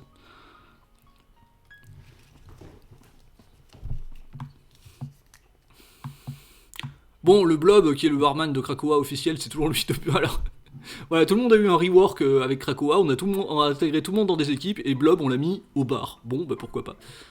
Et les Zélions l'engueulent en disant, parce que pendant que les mutants étaient chassés, pendant qu'on était détestés, toi, t'as fait partie des X-Men, t'as fait partie des Invaders, t'as fait partie des... Alors oui, Firestar est très vieille, parce qu'elle a fait partie des Invaders, c'est-à-dire de l'équipe de Captain America pendant la Seconde Guerre mondiale. Elle a bossé un peu avec eux. Alors, pas dans les comics de l'époque, mais ils l'ont rajouté dans la suite, canoniquement, elle a fait 2-3 missions avec eux à l'époque. T'as été dans les New Warriors, t'as été dans Young AI, t'as été dans toutes les équipes du monde qui n'avaient pas un X dessus parce que tu ne voulais pas te coller la ségrégation des mutants au cul. Et donc voilà, ça explique que les mutants qui ont souffert de toute leur vie du fait d'avoir été des mutants, lui en veulent en fait parce que c'est une espèce de traître à la cause selon eux. Ce qui a un point de vue qui se tient, ce qui a un point de vue qui est pas forcément le plus juste parce qu'elle a fait partie d'équipes de X-Men au fil du temps, mais c'est vrai qu'on l'a vachement plus retrouvé dans les Avengers, dans les New Warriors, dans les Invaders, dans les je vais arriver à parler, dans les Young Allies, voilà, donc plein d'équipes de super-héros qui ont existé au cours du temps et qui n'avaient rien à voir avec les X-Men. Et donc voilà, il y a un côté un peu et tu reviens maintenant profiter de la gloire des X-Men maintenant que depuis qu'on a Krakoa, c'est cool d'être un mutant, entre guillemets, tu vois. Quand tout va bien, t'es là, mais quand ça va plus, y a personne, quoi. Bon, Bobby, c'est-à-dire Iceman, finit par venir faire le save, dit c'est bon, foutez-lui la paix, et après ils se disent bon voilà, en gros ils se séparent là-dessus, globalement. Début intéressant déjà. Ensuite, on se retrouve dans le Tree House à Manhattan, la maison arbre, le Tree House.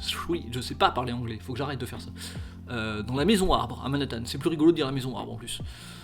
Et donc, enfin dans l'arbre maison, mais c'est plus rigolo de dire maison arbre, je trouve. Où elles font donc un débrief des mutants, où donc il y a Someone called Arrower is giving Mania airtime. Donc Arrower fout la merde à Mani. Je me demande. Je ne suis pas sûr, mais je me demande si Arrower c'est pas la méchante qu'on voit en ce moment dans Deadpool, qui est celle qui mélange des animaux et des végétaux. Je crois que c'est elle. Je ne suis pas catégorique à 100%, mais je crois que c'est elle. Nous avons aussi Beast qui détruit Vancouver. Alors Beast c'est un très vieux méchant de comics parfaitement ridicule, vous le voyez à sa gueule et à son nom. Et d'ailleurs, Iceman, qui est le rigolo de la bande, ne manquera pas de faire qui est lui-même homosexuel, ne tentera pas de faire des blagues sur le nom de Beast. Voilà. Et nous avons We Got a Distress Call from Mojo. Mojo, alors c'est un... On en reparlera de Mojo cette semaine un peu plus tard. Enfin demain en fait. Mais Mojo c'est globalement un programmateur télé dans l'univers alternatif qui tient des télé-réalités où des gens se tuent pour de vrai à l'échelle multidimensionnelle. Voilà. Et un endroit, voilà, un centre contre le cancer en Floride s'est fait voler ses drogues de Krakoa. Ok, très bien. Et donc, qu'est-ce qu'on doit faire en premier et tout oui, et donc Scott donne des ordres en mode toi tu vas là, toi tu vas là. Ah oui, non, ils donnent pas des ordres, c'est juste qu'ils font des petits commentaires à chaque fois, et quand ils en arrivent à parler du centre de contre le cancer, quelqu'un répond on a qu'à donner ça, ça c'est pas notre problème, c'est le problème de Hellfire Trading. Donc Hellfire Trading c'est aussi X-Corp, et donc c'est les Marauders qui sont censés gérer ce genre de soucis. En plus de veiller à ramener les mutants perdus, les Marauders sont aussi en charge de surveiller les provisions, les cargaisons de Krakoa, où la X-Corp éventuellement peut le faire, mais en gros ils disent c'est pas nous de le faire, c'est pas le rôle des X-Men. Et Firestar répond attends si, pour moi c'est le rôle des X-Men, on est censé être l'image publique des mutants, et donc il faut montrer aux gens qu'on s'intéresse à eux. Et donc aider un hôpital, ce serait un bon coup de com' pour nous, non? Et ce à quoi elle est appuyée par Iceman qui dit si, non, elle fait remarquer un truc pertinent là, elle fait ok, je viendrai avec toi Firestar, et les autres, répartissez-vous les autres missions. Ok, bon très bien. Bref, voilà, Scott a un moment touchant avec sa copine Jean Grey, même si c'est un peu bizarre le statut de leur relation, mais c'est pas grave ça.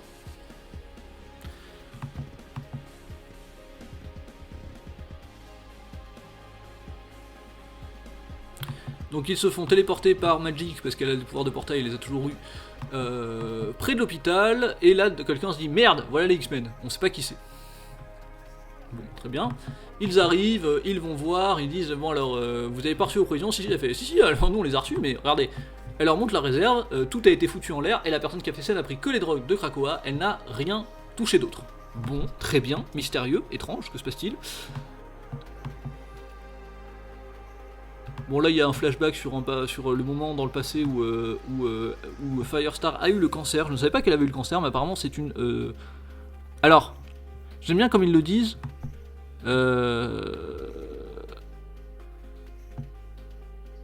you beat cancer. Et elle répond, I never like the word beat, it implies people who don't make it could have fought harder. Donc pour ceux qui parlent pas bien anglais, elle a vaincu le cancer, elle dit, j'aime pas le mot vaincre, ça veut dire que ceux qui n'ont pas survécu ne sont pas battus assez fort, ce qui n'est pas le cas, ils n'ont pas eu de chance, c'est tout, voilà.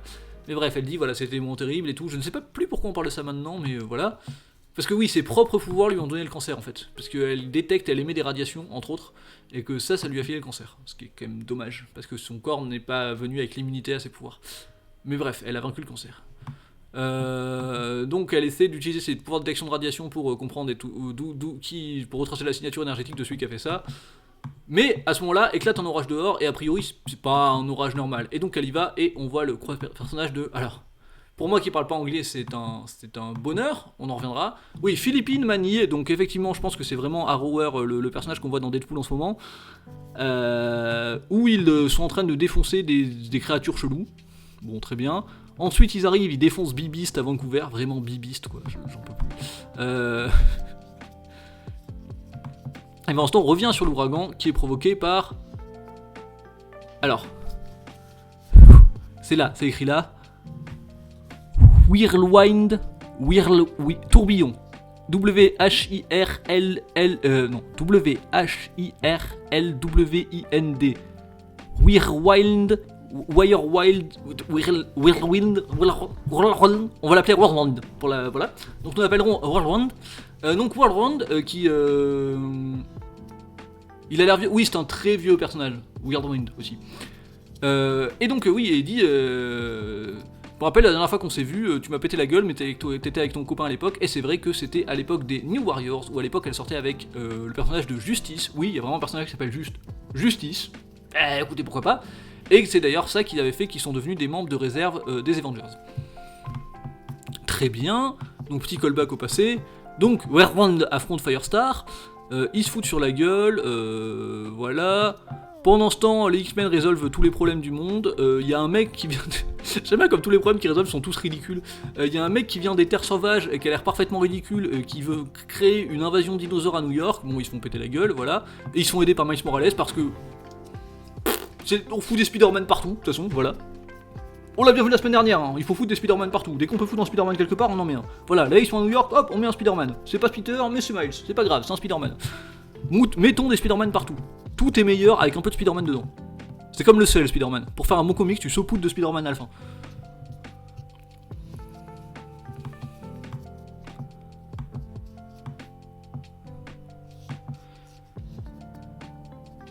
Bon, voilà, pendant ce temps, à l'hôpital, c'est la merde. Ils disent, ouais, bon, peut-être on aura besoin d'aide. Non, en fait... Ouais, non, laissez-nous faire, on peut gérer ce qui se passe de notre côté par nous-mêmes. Faites vos trucs. Affrontement entre Whirlwind et Firestar, tout ça, mais à un moment Scott lui met un laser dans le dos, ce qui l'immobilise définitivement. Pendant ce temps, les X-Men sont en train de débarrasser Mojo de version bébé zombie d'eux-mêmes. Qu'est-ce que t'as fait Mojo encore? Il a dit, bah, j'avoue, mon programme de télé sur des bébés zombies X-Men était une très mauvaise idée. D'accord, bon, très bien, admettons. Mais ils réussissent à s'en débarrasser, comme je disais. En fait, j'aime bien ce côté où toutes les autres menaces sont toutes plus ridicules les unes que les autres au fur et à mesure qu'on avance, dans le sens où on voit que les X-Men font plein de trucs et on se sert de l'héritage un peu débile de tous les comics de l'époque. J'aime bien qu'on assume tout ce côté un peu con que les comics ont pu avoir par le passé et qu'on en fasse quelque chose d'intelligent aujourd'hui. Là, en l'occurrence, une satire de mission générique qui se passe dans le fond pour retenir les persos au loin. Parfaitement assumé. Mais qui me dérange pas du tout, moi, à titre personnel. Ça peut être vu comme une démarche cynique, moi j'aime bien. Mais voilà, c'est une question de perspective. Bon, à un moment, elle pète les plombs, elle fait un gros dôme de feu. Je savais pas qu'elle pouvait faire ça, mais apparemment elle pouvait faire ça. Whirlwind est foutu KO. Et on lui dit mais en fait t'es un mutant toi aussi, pourquoi t'es pas venu sur Krakoa? T'aurais bénéficié de l'amnestie et t'aurais pu recommencer ta vie à zéro. Il fait non mais arrête tes conneries, le jour où un mec voudra balancer une bombe atomique sur votre île, vous aurez bien l'air con. C'est pas faux. Non, ils arriveront à l'arrêter parce que c'est des X-Men, mais c'est vrai que foutre tous les mutants au même endroit, ça fait une très grosse cible pour les gens qui détestent les mutants. Hashtag Orkis. Mais voilà. Mais il dit haha, c'est quand même moi qui rirai le dernier parce que j'ai mis une bombe. Mais en fait, Firestar, qui est trop forte, réussit à utiliser ses pouvoirs de détection des énergies pour détecter la signature de la bombe et à la cramer avant qu'elle explose. Voilà. Et ça finit comme ça, et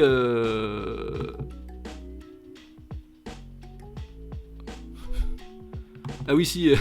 Et après, t'as les mutants qui sont en train de protéger un groupe de détestation des mutants, qui ont retrouvé d'anciennes... Les sentinelles, c'est des très vieux robots tueurs de mutants, qui ont retrouvé d'anciennes sentinelles, qui ont voulu s'en servir pour tuer les mutants, mais les sentinelles sont retournés contre eux, et du coup les X-Men sont arrivés pour les aider. Donc fort symbole de on défend l'humanité, même ceux qui nous détestent.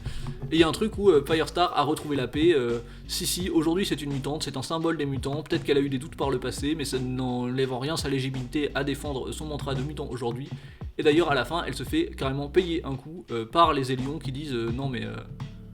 Y a pas de souci, tant que toi tu sais où ta loyauté va, c'est pas à nous de te juger. On voulait juste être sûr que t'étais loyal aux mutants. Ok, bon, tout est bien qui finit bien. Bah c'est bien, un petit comics qui met en lumière un perso un peu oublié, on revoit un peu son histoire, on redéfinit son caractère. Cool, c'était très chouette, j'ai vraiment bien aimé. Vraiment bien aimé. Merde, on est qu'à 4, pouh, on avance pas ce soir. Wakanda 3, alors. Ah nia, fais pas ça. Alors on va changer d'émulateur. Hop hop.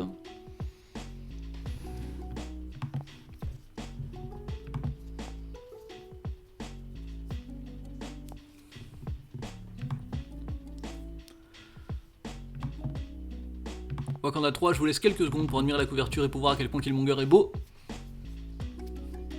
Killmonger est beau. On enchaîne.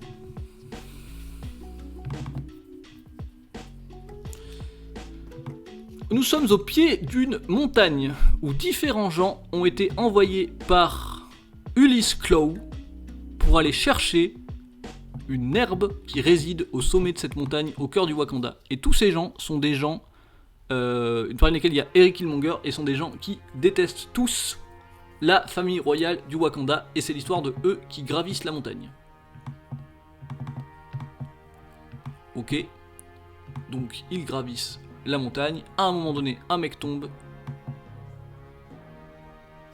et meurt. Et donc hésitation, est-ce qu'on doit continuer, est-ce qu'on doit s'arrêter, pourquoi on fait ça, pour la loyauté, pour gagner la confiance de Klaue, qu'est-ce qui se passe?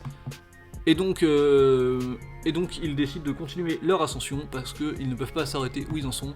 Ils continuent de monter, mais quelqu'un vient lui dire... Attends.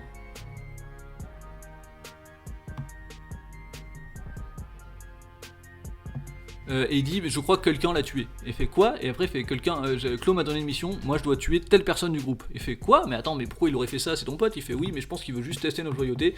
Et en fait on commence à comprendre petit à petit que... Enfin, certains comprennent, d'autres non, mais en gros, on se doute du fait que Klaue a ordonné à chacun des membres du groupe de tuer un autre membre du groupe. Pour voir comment ils allaient réagir et qui allait faire quoi et qui lui était le plus fidèle à la fin de l'ascension. Ok. Et en plus ils n'ont pas assez de provisions pour survivre à tous.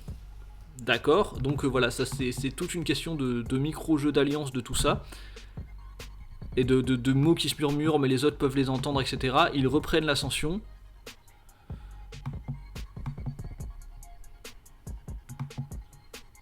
On revoit un peu des flashbacks avec plein de persos. À un moment donné, un personnage tombe et vient mourir écrasé par un rocher, et il est forcé et le mec au-dessus de lui est forcé de couper sa corde pour ne pas être entraîné dans la chute. Et on se dit, attends, c'est quand même bizarre qu'il ait pris ça dans la gueule, enfin on commence à se douter, en fait on sait jamais, on doute, accident, assassinat, qu'est-ce qui se passe, tout cela est très mystérieux. Jusqu'à ce que l'un d'eux se fasse complètement défoncer la gueule, voilà. Il se prend un pieu à travers la poitrine et quelqu'un dit non mais c'est bon, je l'ai tué, c'était même pas ma cible, je l'ai tué parce que c'est toi qui devais le tuer, donc je t'ai fait un truc en le tuant. De toute façon Klaue nous a tous demandé de nous entretuer, faut qu'on arrête de jouer au con et de faire comme si on le savait pas, et à partir de là c'est le gros bordel, tout le monde commence à s'entretuer. Killmonger arrête le mec, mais une avalanche arrive parce qu'ils ont tous gueulé comme des connards, ils se font tous emporter par l'avalanche, et à la fin Killmonger tend la main à une meuf pour la sortir de la neige, et la meuf vient l'attaquer. Et la Rard il fait, t'es la seule en laquelle je croyais vraiment et en laquelle j'avais confiance. Elle lui dit, ouais, je sais, et je suis désolé, mais je crois qu'on n'a pas le choix. Du coup, ils y vont, il se fout sur la gueule, il l'assassine, mais comme il la respecte assez, il traîne son cadavre jusqu'en haut de la montagne. Il récupère cette putain d'herbe à la con qui ne servira de toute évidence à rien à Clo, il les a sans doute envoyé là juste pour tester leur loyauté. Et là, l'attend au sommet de la montagne, Clo, qui est déjà là. Et il se retourne et il fait « Ah, je savais que ce serait toi. » Ah non, il est en bas, Clo, j'ai rien dit. Ah non, il serait tapé toute leur descente du coup, le mec. Oui, non, juste il médite un moment sur le bord de la montagne, Killmonger, et il revient au pied de la montagne, il donne le fruit à Clo, et Clo lui dit « Je savais que c'est toi qui reviendrais, et j'ai confiance en toi. » Et globalement, Killmonger lui dit « Va bien te faire foutre. » Très très chouette comics qui se suffit en lui-même, c'était très joli, très beau moment, très... tout ce truc de l'ascension de la montagne, le dépassement de soi, lié au truc de meurtre, on doit se faire confiance les uns les autres parce qu'on a besoin les uns des autres pour arriver en haut, mais en même temps on sait qu'à un moment on va devoir se trahir, enfin... Très très sympa, très bonne ambiance. Juste, qu'est-ce qui se passe avec cette série? Pourquoi une fois sur deux c'est bien, une fois sur deux c'est nul, et pourquoi ça n'a jamais de rapport avec les trucs précédents, quoi? Et est-ce qu'on aura des suites des deux histoires qu'ils ont instaurées les dernières fois? Je ne sais pas. Je me pose sincèrement la question. Mais là, ce numéro-là, en tout cas, il était plutôt très chouette.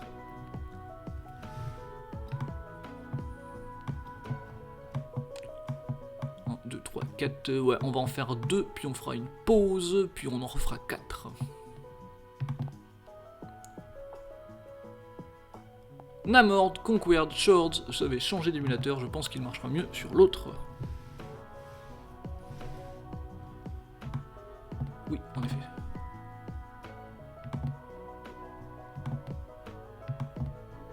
C'est un spoiler, vous avez rien vu.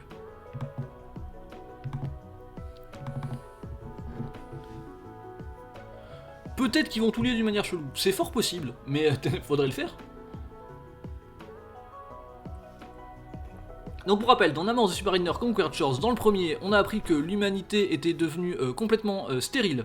Enfin, en gros, le monde a été ravagé par une vague gigante, par la montée des eaux provoquée par les cris, plein de gens sont morts, tous les super-héros sont partis dans l'espace pour aller défoncer les cris. Pendant ce temps quoi? Pendant ce temps, les Atlantes ont prospéré, il ne reste que quelques colonies humaines sur Terre, mais ils sont tous stériles et commencent à crever. Il y a des refuges pour humains au milieu d'Atlantis. Au milieu de tout ça, réapparu John Hammond, un ancien robot humain, enfin pas un humain, un robot du coup, mais un androïde, qui aurait la capacité d'être une source d'énergie suffisante pour agrandir et rendre prospères les zones habitables pour les humains au sein d'Atlantis. Du coup, ils sont partis à sa recherche, mais en partant à sa recherche, ils se sont rendus compte qu'une rébellion de robots était peut-être en marche, et au milieu de tout ça, ils se sont dit, il y a sûrement des indices, pour je ne sais plus quelle raison, mais il y avait une bonne raison, il y a sûrement des indices pour ce que l'on recherche, en Latverie, la Latverie qui est le pays de Docteur Doom. Voilà. Et donc c'est l'histoire de Namor, qui est vieux, qui n'est plus roi d'Atlantis, et qui veut défendre les humains, qui fait équipe avec Luke Cage, qui veut aussi défendre les humains, et qui peut pas blairer Namor, et qui peut pas blairer les Atlantes, et qui lui est en mode humanité avant tout, mais qui fait pas confiance à Namor pour aller seul sur cette mission, qui veulent retrouver, j'ai dit John Hammond, je crois qu'il s'appelle John Hammond, mais je suis pas sûr, mais en gros, la Torche, c'est un robot qui s'appelle la Torche, qui n'a rien à voir avec la Torche des 4 Fantastiques, puisqu'il ne faut pas confondre la Torche avec la Torche, comme il ne faut pas confondre Spider-Man avec Spider-Man, Daredevil avec Daredevil, Black Knight avec Black Knight, et les 10 Anneaux avec les 10 Anneaux. Et Hawkeye avec Hawkeye, et un tas d'autres trucs. Je bois un coup, j'arrive. On en était là, globalement. Je sais pas si mes résumés sont bons, mais de toute façon, la seule personne qui est là, c'est Sunmeyer, et lui, il était là, quand on a parlé du reste. Et donc, c'est une scientifique qui est en train d'étudier un bout de peau de John Hammond qu'elle a sous la main. Je dis John Hammond, je suis pas sûr qu'il s'appelle John Hammond. On va dire juste de Human Torch, la torche humaine. De la torche humaine qu'elle a sous la main, aidée d'un poulpe qui a des bâtons lumineux, je ne sais pas. Et elle dit, oui, théoriquement, on pourrait recréer le machin, mais j'en saurai pas plus tant que j'aurai pas le vrai spécimen sous la main. Ok, très bien. Et est-ce que t'as parlé à Namorita? Namorita qui est la dirigeante actuelle d'Atlantis, qui a donc succédé à Namor. Et je vais essayer de lui parler, mais elle est très occupée avec la guerre lointaine est. On sait qu'il y a une guerre à l'est, on sait pas vraiment contre qui, mais... Bref, voilà. Pendant ce temps, on se rend compte que la Latverie a plus tellement la même gueule. Bon, très bien. Et, que se passe-t-il? La scientifique est en train de se faire attaquer et elle se fait enlever par Andy. Qui est Andy? Andy est un androïde. Oui, c'est un androïde qui s'appelle Andy. Et sa gueule vous dit peut-être un truc, sachez que actuellement dans les comics, parce que là on est dans un futur lointain hypothétique, dans les comics actuels, Andy, vous le connaissez peut-être parce qu'il travaille avec She-Hulk dans son cabinet d'avocat, c'est lui son secrétaire, il parle avec des panneaux, puisqu'il peut pas parler, il écrit des trucs sur des panneaux. Et il est très mignon dans She-Hulk, mais là il est là, et il est moins mignon.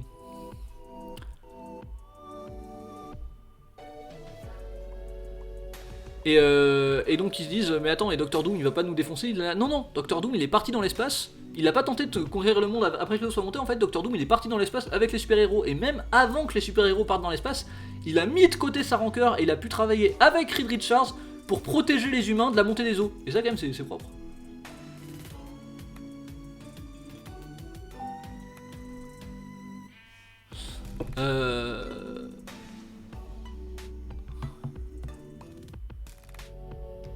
Donc ils arrivent et très vite ils se font attaquer par un Doombot. Je spoil mais c'est juste un Doombot, tout va bien, c'est pas le vrai Doctor Doom. Ils se font attaquer par un Doombot et Namor dit mais non mais t'es con Doombot, c'est moi, je suis désolé, voilà c'est bon.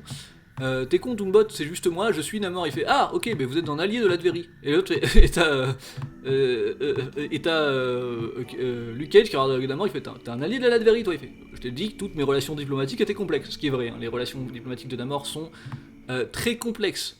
En l'occurrence, Namor comme Doctor Doom détestent tous les deux Reed Richards. Donc dans les faits, ça leur fait un point commun.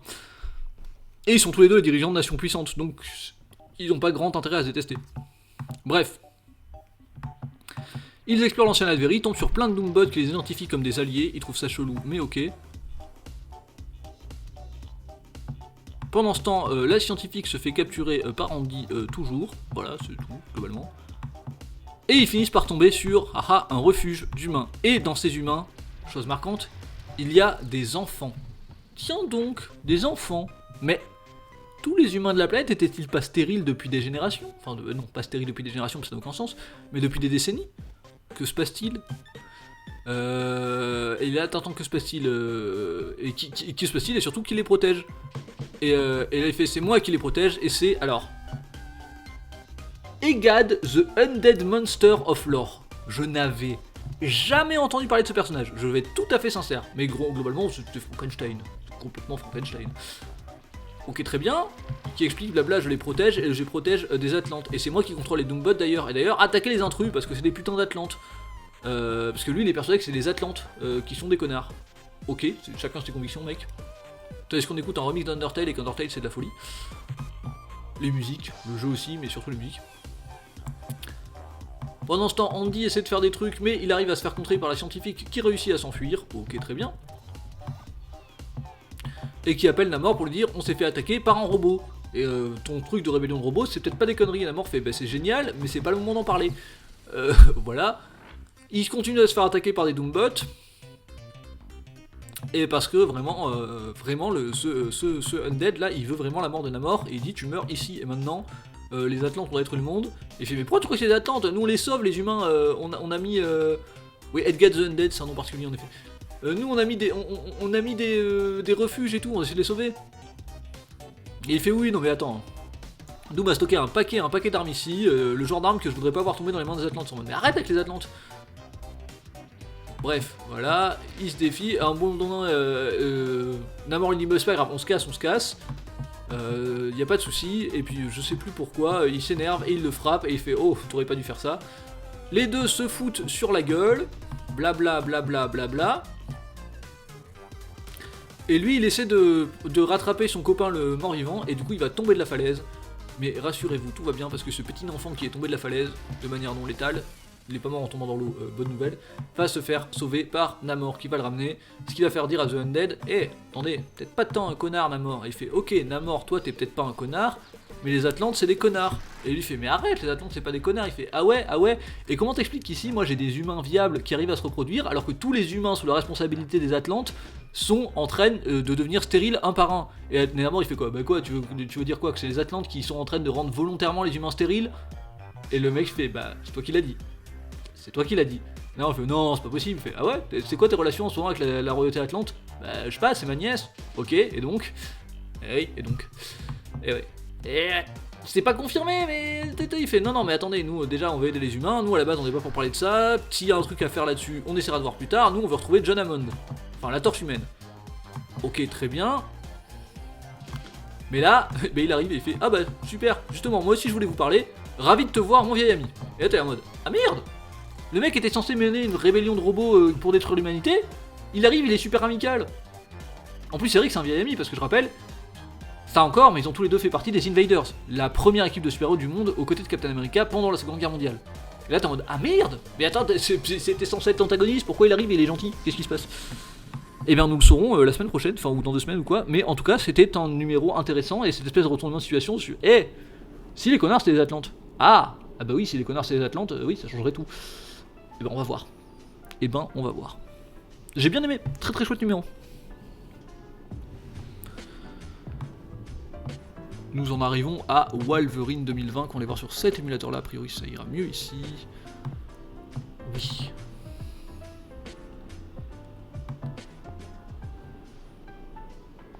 Ça ira mieux mais ça plante de la couverture quoi.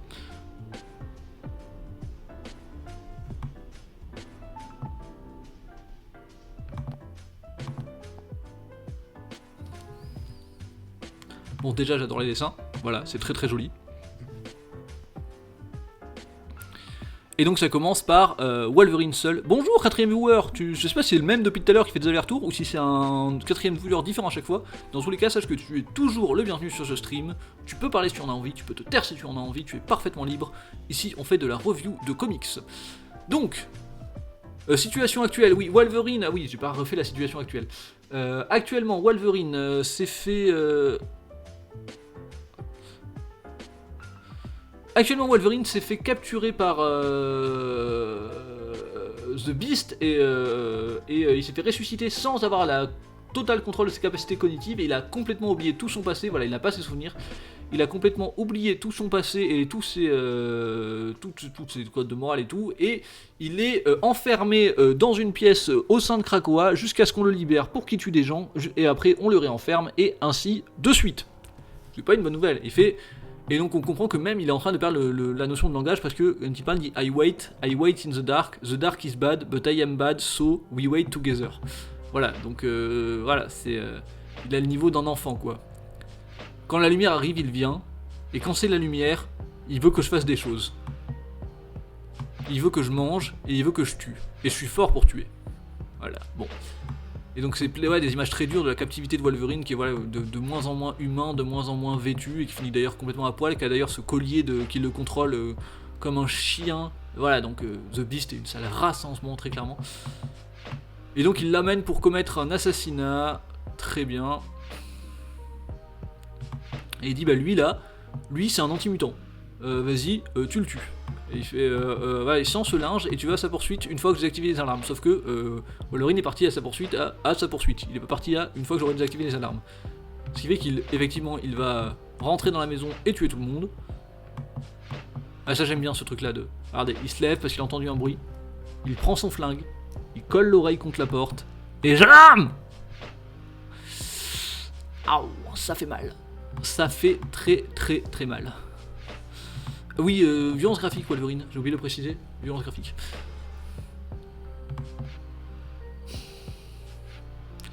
Et ensuite Wolverine se fait engueuler parce qu'il est parti trop tôt et que du coup on a vu un meurtre à la caméra qui a été diffusé dans le monde entier, ils sont en mode mais espèce de gros teubé. Et moi je vais devoir expliquer que c'est un clone à cause de toi, t'es vraiment un débile, tu fais chier, blabla, il le torture, il lui met des électrochocs. Wolverine est laissé tout seul dans le truc et là, haha. Et là, haha, apparition d'un personnage ici, qui c'est qu'on voit là à votre avis? Mais c'est Krakoa? Parce que oui, il a oublié un truc, The Beast, il est enfermé dans Krakoa, mais Krakoa c'est pas juste une île, c'est aussi un être vivant, et sentient, et conscient. Et Krakoa observe Wolverine. Et Krakoa fait un petit trou pour que Wolverine voit la discussion entre Sage et Beast. Après on sait pas à quel point Krakoa comprend le langage des humains, mais il doit comprendre quelques trucs quand même. Et il fait mais non, mais tu sais bien que c'est pas Wolverine, c'était un clone, c'est évident que c'est un clone, il y en a des douzaines de clones ou d'explications différentes, c'est peut-être un Wolverine de dimension alternative, j'en sais rien, mais c'est pas notre Wolverine. Elle fait d'accord, mais il est où notre Wolverine? Il fait mais notre Wolverine est sur une mission secrète, et je peux pas te dire parce que moi je fais des missions secrètes et que la X-Force est secret, on n'est pas censé te donner des infos. En mode attends, c'est un peu facile ton truc là. Et bon, bref, voilà.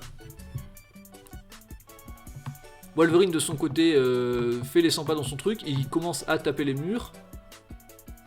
Oui, il dit je veux être dehors, et Krakoa qui le regarde et qui a pitié de lui, décide de lui ouvrir un passage et de laisser Wolverine sortir. Wolverine sort, il commence à se balader, il est content d'être dehors, il profite de l'air frais, mais vraiment il a le cul d'un enfant, il en est vraiment à ce stade. Il voit quelqu'un tomber dans une rivière, un mutant qui est en train de tomber dans une rivière, et il va le sauver, mais quand il sort de l'eau, il a l'air tellement terrifiant qu'il fait fuir tous les petits enfants. Et il est de nouveau seul, et c'est à ce moment-là que se passe une fin que j'ai du mal à comprendre. Il se tranche les veines pour ressentir, pour expurger le mal de lui-même. Dans la façon dont il le dit, c'est il y a quelque chose de mauvais en lui, donc il s'ouvre pour faire sortir le mal. Son sang coule dans Krakoa, et de ce sang qui a poussé dans Krakoa naissent des plantes, mais en fait c'est Krakoa qui réagit au sang qui coule, hein, de toute évidence. Et Krakoa va venir... Oh attends, regardez, Krakoa est beau, hein. Ou belle. Je crois pas qu'il nous ait clé de genre. Je crois que c'est une... Alors, je ne sais pas. Je crois qu'il est chi, mais... Il va se faire ensevelir par Krakoa et il va finir dans The Pit. Qu'est-ce que The Pit? Ah oui, d'ailleurs, et là, il revoit le moment de sa vie où sa femme est morte. Et il regarde dans ce reflet de ses griffes et il voit Dent de Sabre et il se met à s'auto-tuer parce qu'il veut tuer Dent de Sabre. On se comprend qu'il n'est plus du tout dans la réalité à ce stade. Hein. Et en fait, effectivement, il est dans The Pit. Qu'est-ce que The Pit? C'est l'endroit où les criminels de Krakoa sont à la base enfermés avant qu'ils s'enfuient tous. Et pour l'instant, 100% des gens qui ont été enfermés dans The Pit se sont enfuis. C'est une vraie stat. Hein. Voilà.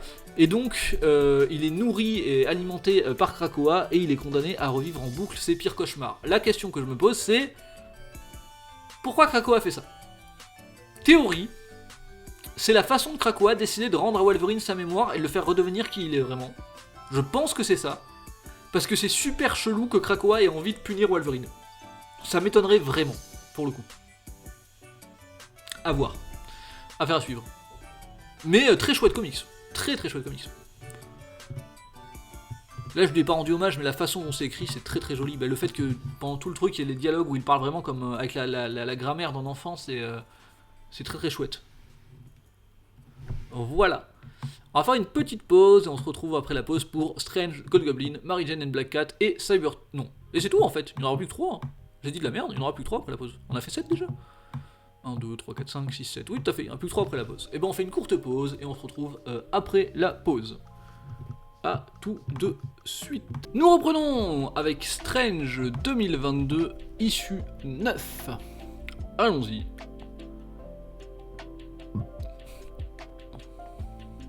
Non, ça va être sur l'autre émulateur, je pense.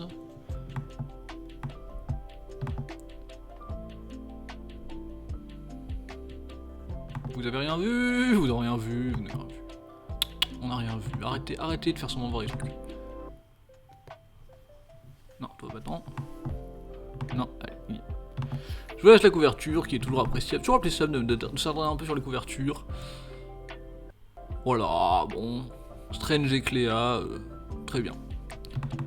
Donc rappel, le Docteur Strange est mort, mais il a été réembauché comme magicien suprême par la mort elle-même pour aller affronter des abominations créées par un ancien membre de Soldats du Shield qui s'appelait à l'époque The Wand, mais qui maintenant s'appelle le Blasphemy Cartel, qui bourre des âmes de gens dans des corps de super-héros décédés, et du coup la mort elle aime pas ça parce que ça veut dire qu'on joue avec les âmes, et la sorcière suprême elle aime pas ça non plus parce que ça veut dire qu'on fout un bordel magique sur la planète Terre, et c'est son boulot d'empêcher ça. Et la sorcière suprême depuis la mort de Doctor Strange, c'est sa femme Cléa Strange, parce qu'il a réussi à lui refiler un morceau de son âme au moment où il est mort, et c'est tout. Je crois, c'est pas mal. Et du coup, maintenant qu'ils ont la position et les intentions du Blasphemy Cartel, ils vont aller tous les deux avec la ferme intention de leur défoncer la gueule.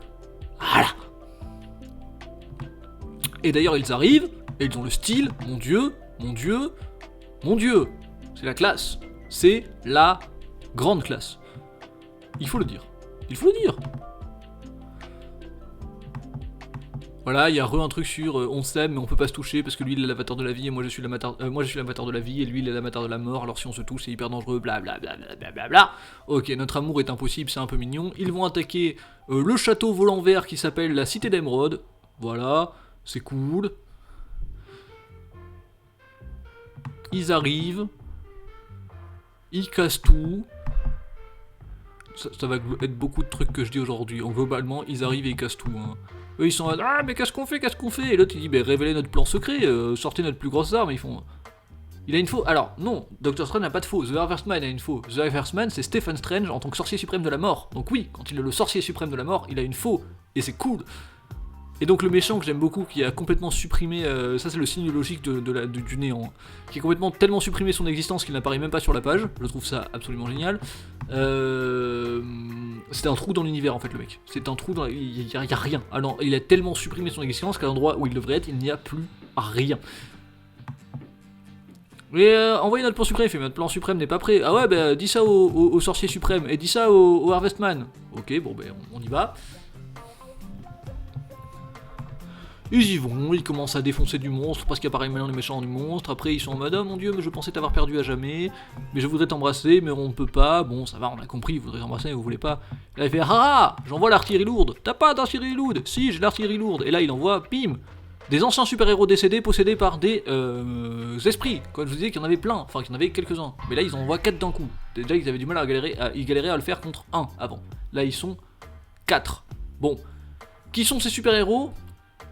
Honnêtement je sais pas, je reconnais aucun de ces mecs. Si je crois que lui c'est Constrictor. Voilà. Démerdez-vous. Je savais pas qu'il était mort Constrictor. Ça j'ai aucune idée de qui c'est, hein. Mais il a une gueule de con. Tu me diras les 3 autres ont une gueule de con. Bref. Ça se tape dessus, et que là elle dit, putain, j'ai vraiment du mal à les vaincre, ces trucs, ils sont très forts, ils ont de la puissance de la mort, mais vous savez qu'il a pas de mal à les vaincre, mon mari, parce qu'en fait il a été créé c'est le Harvestman, il a été créé pour la mort, pour combattre ses chimères, par la mort pour combattre ses chimères, donc il y arrive plutôt pas mal. Ah, le Harvestman il est cool hein, quand même. C'est Doctor Strange, hein, mais il est cool. Et par contre, là où ce qui reste cool, c'est qu'il y a toujours un truc, on nous le redit un peu plus tard, où il déteste faire ça. Il déteste faire ça parce que Doctor Strange n'est pas un guerrier, c'est un docteur, il veut guérir, il veut apporter la vie, il est l'avatar de la mort, il incarne tout ce qu'il déteste actuellement. Et ça le rend malheureux. Voilà. Et d'ailleurs, il se prend. Après, Doctor Strange se prend une lame en plein ventre, on est là. Ah non, mais merde! Et après, il fait, mais on s'en fout, je suis déjà mort. T'es là. Oui, d'accord, mais si on établit le fait que t'es immortel, quels sont les enjeux de cette série exactement? Bon, c'était pas grave, on continue. Petit face-à-face avec le méchant qui leur fait un discours de méchant. Le temps de les distraire pour sortir son vrai gros atout. Et son vrai gros atout, c'est... Merde! Revenant de Prime, donc le plus gros revenant qu'il est. The Sentry possesses the power of 100 million insane ghosts. Alors, si vous ne savez pas qui est le Sentry, vous ne pouvez pas comprendre la puissance de ce moment. Mais là, en fait, au moment où The Sentry arrive... Merde! Voilà. The Sentry, c'est pourquoi il dit 100 million insane ghosts? Parce que The Sentry à la base c'est le super-héros with the power of 1 million exploding sun. Donc le pouvoir de l'explosion dans millions de soleils. The Sentry, c'est un Superman en termes de calibre de pouvoir. Le mec est beaucoup trop fort. The Sentry arrive, tout le monde se chie dessus. The Sentry, quand il était dans les Avengers, il prenait tous les Avengers à lui tout seul. Le Sentry, il prend Captain Marvel et Thor au petit déjeuner. Voilà, c'est Sentry. Oui, c'est Sentry qui a fini par mourir, tué plus ou moins par lui-même. C'est un peu plus complexe que ça, mais sans déconner. Ah non, je crois qu'il a été tué par Knull. Oui, non, il a été tué par Knull, qui est le dieu des symbiotes. Donc il a fallu un dieu pour le tuer. Hein. Bon, tu me diras, Thor est un dieu, mais Thor c'est un dieu un peu. Bon, voilà. Oui, voilà. Donc il a fallu un dieu d'échelle galactique pour le tuer, Sentry. Voilà. Donc oui. Donc The Sentry, voilà, The Sentry, c'est la seule personne à avoir battu The Sentry, je crois. Enfin, il y en a qui ont battu The Sentry, mais genre, The Sentry, c'est un des seuls qui a pu rivaliser avec The Sentry, c'est Hulk. Mais pas Hulk, genre, pas Hulk random, Hulk de l'époque de son apogée, Hulk de l'époque de World War Hulk, Hulk de quand il revenait de la planète Sakaar où sa femme et toute la planète avaient été tuées et où il était tellement vénère qu'il a détruit la moitié de la lune.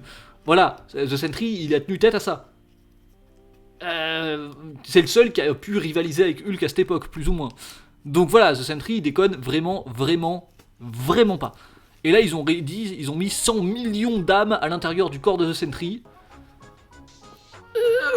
Bon, c'est la merde un peu. C'est la merde. Hâte de voir la suite, du coup. Bon, après, c'est un numéro typique où pas grand chose à en dire parce que c'est les gentils qui tapent sur les méchants, quoi. Il se passe pas grand chose de plus que ça. Mais est-ce que pour vaincre Just Sentry, ils vont faire le truc où ils se touchent malgré le fait qu'ils ont pas le droit et ça va créer une faille dans l'univers tellement puissante que ça va vaincre Just Sentry? C'est possible qu'on gagne sur le pouvoir de l'amour. En vrai, je leur en voudrais pas. C'est la suite logique des opérations. Ça me ferait chier, mais je serais en mode ouais, bah oui, ça fait sens. Ça fait sens. Nous arrivons à Gold Goblin 2022 2, qui est beaucoup moins bien que Gold Goblin 2022 1, mais qui est bien quand même. Oui, le vrai problème du super-héros The Sentry, je reviens dessus, pourquoi ce super-héros est pas absolument pété? Parce que le mec qui possède ce pouvoir est absolument schizophrène et extrêmement dangereux pour tout le monde et pas que pour les méchants. Et du coup, on sort qu'en cas de... on n'a pas le choix. On va aller sur l'autre émulateur pour lire Gold Goblin, je pense. Ça ira sûrement beaucoup mieux. Oui, tout à fait. Vous voyez rien. Vous avez rien vu. On va contempler la couverture qui n'est pas dingue. Random sur 20, en vrai. Bon, Gold Goblin. Après s'être fait péter la gueule par Chasm, Norman se réveille.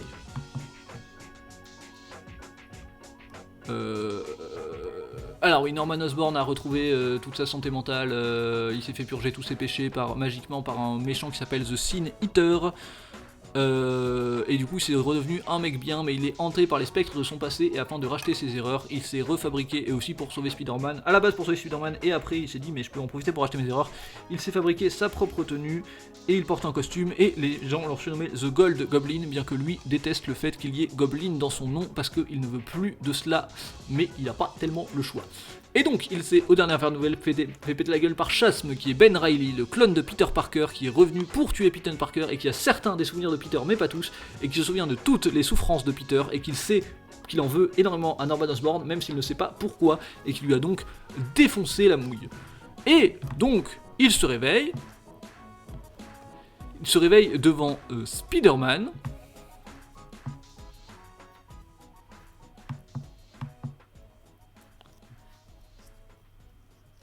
et en fait, non, c'était un cauchemar. Mais il finit par se réveiller pour de vrai. Et il s'est fait réveiller par Liz Allen. Qui est Liz Allen? Liz Allen est, ou plutôt était, la femme de Harry Osborn, son fils, qui est décédé. Mais du coup, c'est la mère de son petit-fils, et qui lui dit « Norman, je sais pas ce qui s'est arrivé, mais on a besoin de toi, il faut que tu nous amènes à l'abri, parce que là, dehors, c'est le bordel. » En effet, c'est le bordel, nous sommes en plein événement Dark Web, et l'événement Dark Web, c'est le bordel, tous les objets prennent vie et se mettent à attaquer les gens. Et Norman fait oui, ok, on va y aller. Et ils y vont. Voilà. Globalement. Pendant ce temps, et ça je trouve ça intéressant, on retrouve à l'infirmerie ce mec-là. Et ce mec-là, qui est-il? J'ai oublié son nom civil, mais c'est Jack O'Lantern, qui est un personnage avec des pouvoirs mystiques, mais qui est affilié aux gobelins, et qui s'est fait péter la gueule par Norman Osborn à la fin du numéro 1, et qui est en plein trauma et en plein re-questionnement. Et on se rend compte que, quand il n'est pas sous l'identité de Jack O'Lantern, il est complètement paumé dans la vie. Bon, pendant ce temps, Norman essaie de conduire les gens dans le chaos ambiant qu'est New York à ce moment-là, voilà, et à un moment il tombe sur un chien, il fait « Attends, mais je reconnais ce chien », et il s'arrête brusquement, et d'ailleurs la bagnole rentre dans un... Elle s'arrête pas brusquement, en fait il se prend un arbre parce qu'il est déconcentré par le chien, et ce chien c'est Mucky, c'est le chien qu'il avait dans son enfance, et qu'il a lui-même tué quand il avait 7 ans, parce qu'il n'avait plus de quoi le nourrir. Et voilà, donc c'est ses remords qui continuent de le hanter, mais là, pour le coup, a priori, c'est pas juste des accusations de sa part, c'est lié au limbo.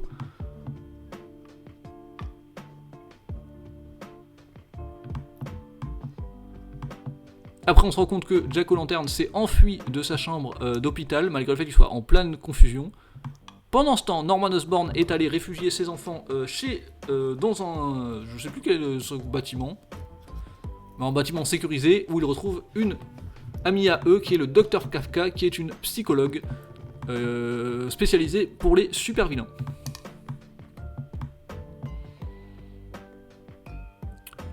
Ils discutent des sentiments de Norman, du fait que c'est légitime qu'il ait des remords, tout ça, et à un moment, elle lui pose juste une question.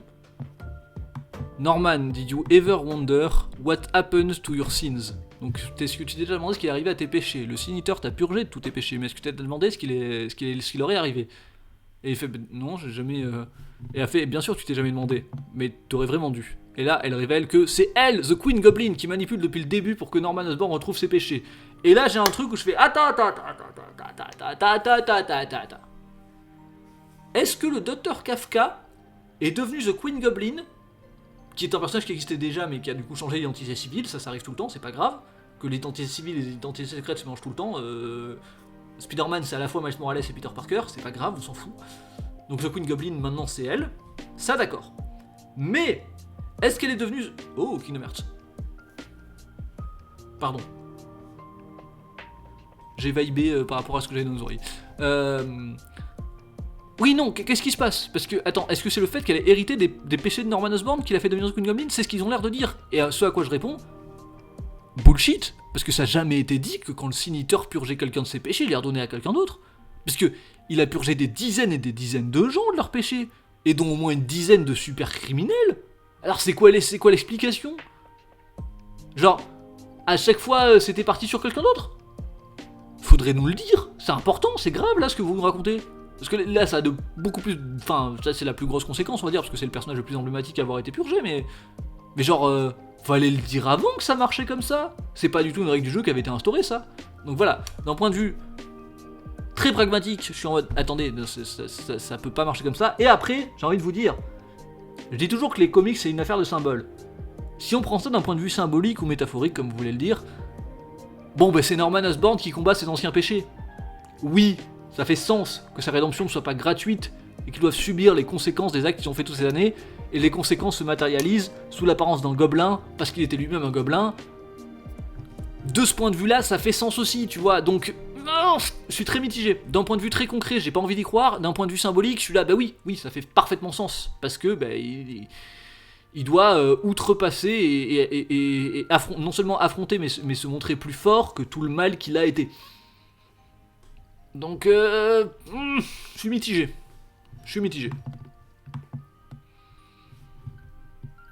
Bon, on s'ensuit qu'il s'enfuit parce qu'il veut pas affronter ses péchés, ce qui s'entend. Là, il essaie vaguement de les affronter, mais il n'est pas aussi fort qu'eux. Il se fait défoncer la gueule. En plus de ça, on le voit se faire manger par ses remords, plus ou moins littéralement. En tout cas, il se fait défoncer par ses remords, en plus de perdre le combat. Il finit seul, défoncé dans une rue. Et il appelle Peter à l'aide et il fait je sais que t'as sûrement d'autres trucs à faire avec Chasse, mais tout le bordel qu'il y a lui en ce moment. Mais je me demandais juste si t'avais prévu de m'informer que mes péchés avaient pris vie et t'es devenu un putain de gobelin. En fait c'est Norman, rappelle-moi. Je le fais comme ça parce qu'il est comme ça. Il va dans un laboratoire. Il s'installe pour réparer son armure.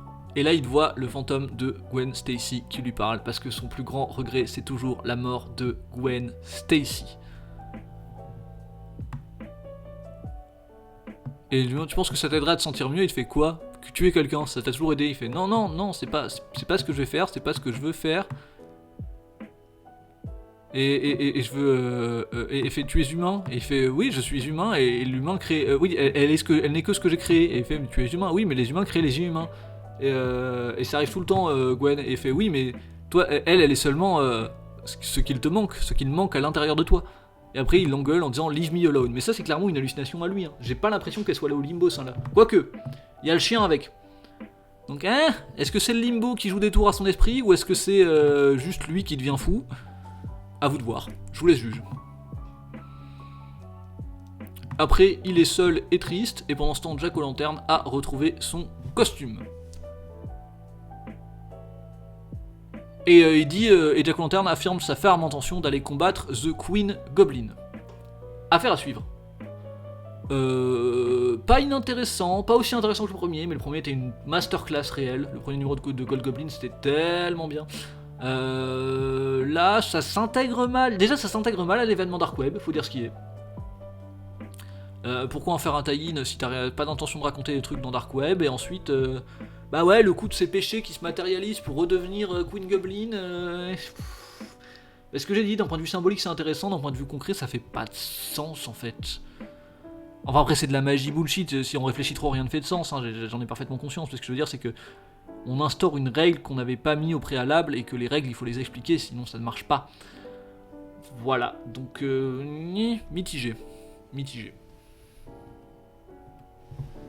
Et enfin pour finir la semaine, pour finir la soirée, parce qu'on en fera 2 autres demain du coup, Mary Jane et Black Cat 2022, on pourra voter pour le comics de la semaine à la fin, parce que Cybertooth and the Exiles et Avengers Forever c'est pas eux, hein. Voilà, je vous le dis. Alors ça c'était pas très bien, mais je vous laisse seul juger. Alors, bon. Ah, alors déjà ici ça bug, est-ce qu'ici ça va mieux? Ici ça dit que je l'ai même pas vu, bon. Et si on le lire ici? Bon, on a la couverture. Bon, alors déjà, petit point sur la situation de ces personnages. Mary Jane est l'ex de Peter Parker, mais Peter tient encore beaucoup à elle, et Mary Jane tient encore beaucoup à lui. Mais en ce moment, elle est en couple avec quelqu'un d'autre. Black Cat est aussi l'ex de Peter Parker, et était déjà l'ex de Peter Parker du temps où il sortait avec Mary Jane, mais il s'avère qu'en ce moment, elle est aussi l'actuelle copine de Peter Parker. Problème! Black Cat a affirmé un jour à Mary Jane qu'elle n'essaierait jamais de lui voler Peter, mais elle est quand même sortie avec Peter dès qu'il sortait plus avec Mary Jane, du coup c'est chelou, alors qu'elles sont toutes les deux très potes. Pourquoi j'ai l'impression de parler d'intrigues de collégiennes, ou de lycéennes, disons, parce que ça ressemble plus ou moins à ça, parce que je suppose qu'ils savent pas bien écrire les relations amoureuses. Je vais présumer, on va dire que je préfère croire qu'ils savent pas écrire les relations amoureuses plutôt que de croire qu'ils savent pas écrire les personnages féminins. Ça me rendrait très triste. Ça me rendrait très triste, mais je pense que c'est un peu de ça aussi. Bon. Dans tous les cas.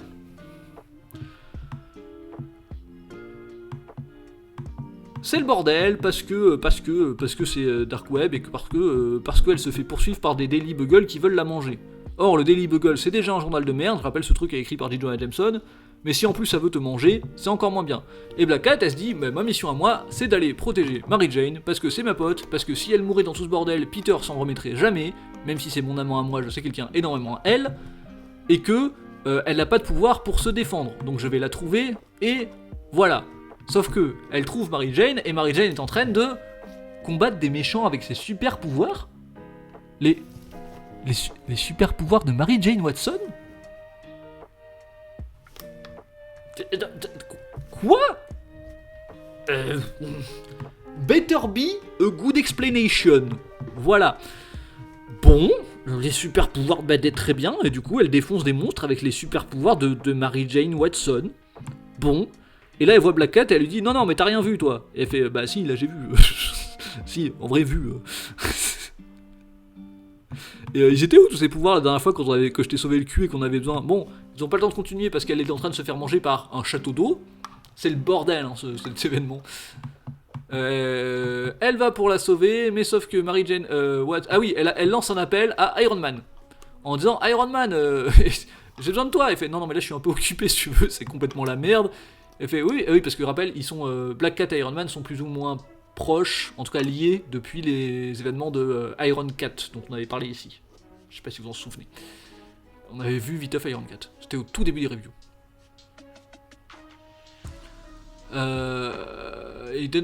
Et il fait qu'est-ce que tu veux? Et j'ai besoin d'une armure. Elle fait mais j'ai pas d'armure à t'envoyer. Elle fait mais c'est pas pour moi, c'est pour Mary Jane Watson. Mary Jane Watson qui a pendant longtemps été la secrétaire de Tony Stark et sur laquelle il a eu un crush. Et donc Tony Stark aime bien Mary Jane Watson en tant qu'être humain. En plus, il veut toujours Ken des rousses. Je suis désolé, c'est comme ça. Et il fait ok, je t'envoie un drone. Et voilà, et après il lui raccroche au nez. Bon, très bien. Pendant ce temps, Mary Jane Watson utilise ses super pouvoirs de Mary Jane Watson. Alors, il y a ça qui s'affiche dans le ciel, et en fait, on commence à comprendre que ses pouvoirs sont aléatoires. Ok. Qui a des pouvoirs de casino. Et là, elle a en l'occurrence des ailes de feu et une épée de flamme trop stylée. Ok, très bien. Ils combattent le château d'eau, tout va bien, blablabla. Maintenant elle dit bon Félicia amène-moi à l'abri, elle fait t'es sûr que t'as besoin d'aller à l'abri parce que là tu pourrais gravader, elle fait non j'ai pas envie d'utiliser mes pouvoirs, je suis pas une super héroïne, j'ai fait ça pour me défendre mais s'il te plaît amène-moi à l'abri. Elle fait ok je t'amène à l'abri, sauf que de nulle part, sans faire exprès, pendant qu'ils étaient en train d'aller à l'abri, alors que selon Padera des dents, ça n'est pas normal, pendant qu'ils étaient en train d'aller à l'abri, sans faire exprès de nulle part, il passe à travers un portail qui les amène dans le limbo, parce qu'il dit mais attends, on s'est pas demandé si le portail marchait dans les deux sens. Putain, c'est quand même dommage, hein. Putain, c'est pas de chance. Donc elles arrivent dans le limbo. Là, les démons du limbo sont en mode qu'est-ce que les humains viennent nous faire chier dans notre dimension à nous? Est-ce qu'on vient vous faire chier dans votre dimension, nous? Oui, c'est précisément ce que vous êtes en train de faire. Oui, bah allez vous faire foutre quand même. Du coup, elle utilise ses super pouvoirs de random et elle devient... ça. Bon, pas de chance, je suppose. Elle s'engueule, les méchants disent vous pouvez vous faire attention à nous, et ils font là, ouais, on arrive. Et voilà, elle leur défonce la gueule. Et là, quelqu'un arrive, et ce quelqu'un, c'est... Ah. Et là, c'est intéressant. J'avais oublié que la fin était intéressante, parce que pour l'instant, c'est bizarre. Il fait, je suis désolé pour la réception, mais c'est moi qui vous ai invité, c'est moi qui vous ai appelé ici, c'était pas un hasard, c'est moi qui vous ai fait venir. Parce que j'ai besoin d'une voleuse. Et Black Cat est une voleuse, Black Cat est la meilleure voleuse du monde. Parce que Belasco obtient toujours ce qu'il désire. Et Belasco, ça mes amis c'est intéressant. Déjà je vous laisse sa gueule parce qu'il est beau. Qui est Belasco? Belasco c'était le souverain du limbo avant Magic. C'est-à-dire que là actuellement c'est Madeline Prior, mais qui a donné le pouvoir à Madeline Prior? C'est Magic. Et comment Magic est devenue souveraine du limbo? Parce qu'elle a été enlevée et élevée dans le limbo par Belasco, parce que c'était une sorcière super puissante et que lui il s'est dit je vais pouvoir utiliser ses pouvoirs de sorcière super puissante, sauf qu'elle s'est rebellée contre lui. Donc Belasco est un démon sorcier qui vit dans le limbo, qui a été vaincu par Magic, qui a tout perdu, qui a perdu son trône, qui a perdu tout, et qui là a besoin apparemment d'une voleuse. À mon avis, pour voler sûrement la source du pouvoir de Madeline Prior, je ne sais pas. Je me pose la question, mais à mon avis, Belasco va jouer du côté des gentils. C'est pas là où on l'attend, mais s'il veut récupérer le limbo, il faudra bien qu'il renverse Madeline à un moment. Donc, intéressant. Intéressante suite. Il a des vêtements en peau humaine? Oui, tout à fait, j'avais pas fait gaffe, mais oui, c'est parfaitement dégueulasse, mais c'est le cas. Ah, c'est un démon après, écoutez. Alors, soit en peau humaine, soit voire en peau de lui-même, peut-être qu'il s'est écorché vif pour faire des vêtements de sa propre peau. Ça y ressemble, Ça ressemble à ça, Ce qui est à la fois stylé et terrifiant.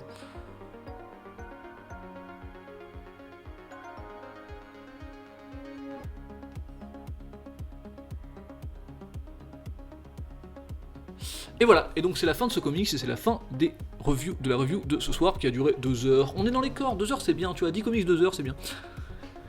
Et donc le comics de la semaine sera... J'attends ton vote. Alors je rappelle, les nominés sont Spider-Man The Lost Hunt, Black Panther, Dark Web, Miss Marvel, X-Men Annual, Wakanda, Namor Conquered Swords, Wolverine, Strange, Gold Goblin, Mary Jane et Black Cat. Bon, il y a aussi les 2 autres, mais je t'assure, c'est pas eux. Pour qui votes-tu? Moi, mon avis est fait, mais j'attends le tien pour voir si nos avis sont les mêmes. Oui, Black Panther, voilà, c'était Black Panther. Quel banger ce comics. Voilà, Black Panther, c'était très très cool cette semaine. On se retrouve demain soir pour des choses magnifiques telles que Sabertooth and the Exiles ou encore Avengers Forever. On se retrouve donc demain soir pour des choses magnifiques telles que Alligator Loki ou un rouleau de PQ. C'est quand même pas tous les jours qu'on review un rouleau de PQ, je suis désolé. Non, attendez, il y a du contenu de qualité ici. Voilà. Et du coup, je vous dis à demain soir. YouTube, au revoir. On repasse sur ma gueule pour dire au revoir. Voilà, attendez, je vais faire un truc où je fais comme ça et ça coupe au moment où le doigt arrive là. Vous allez voir, c'est magnifique. Ciao!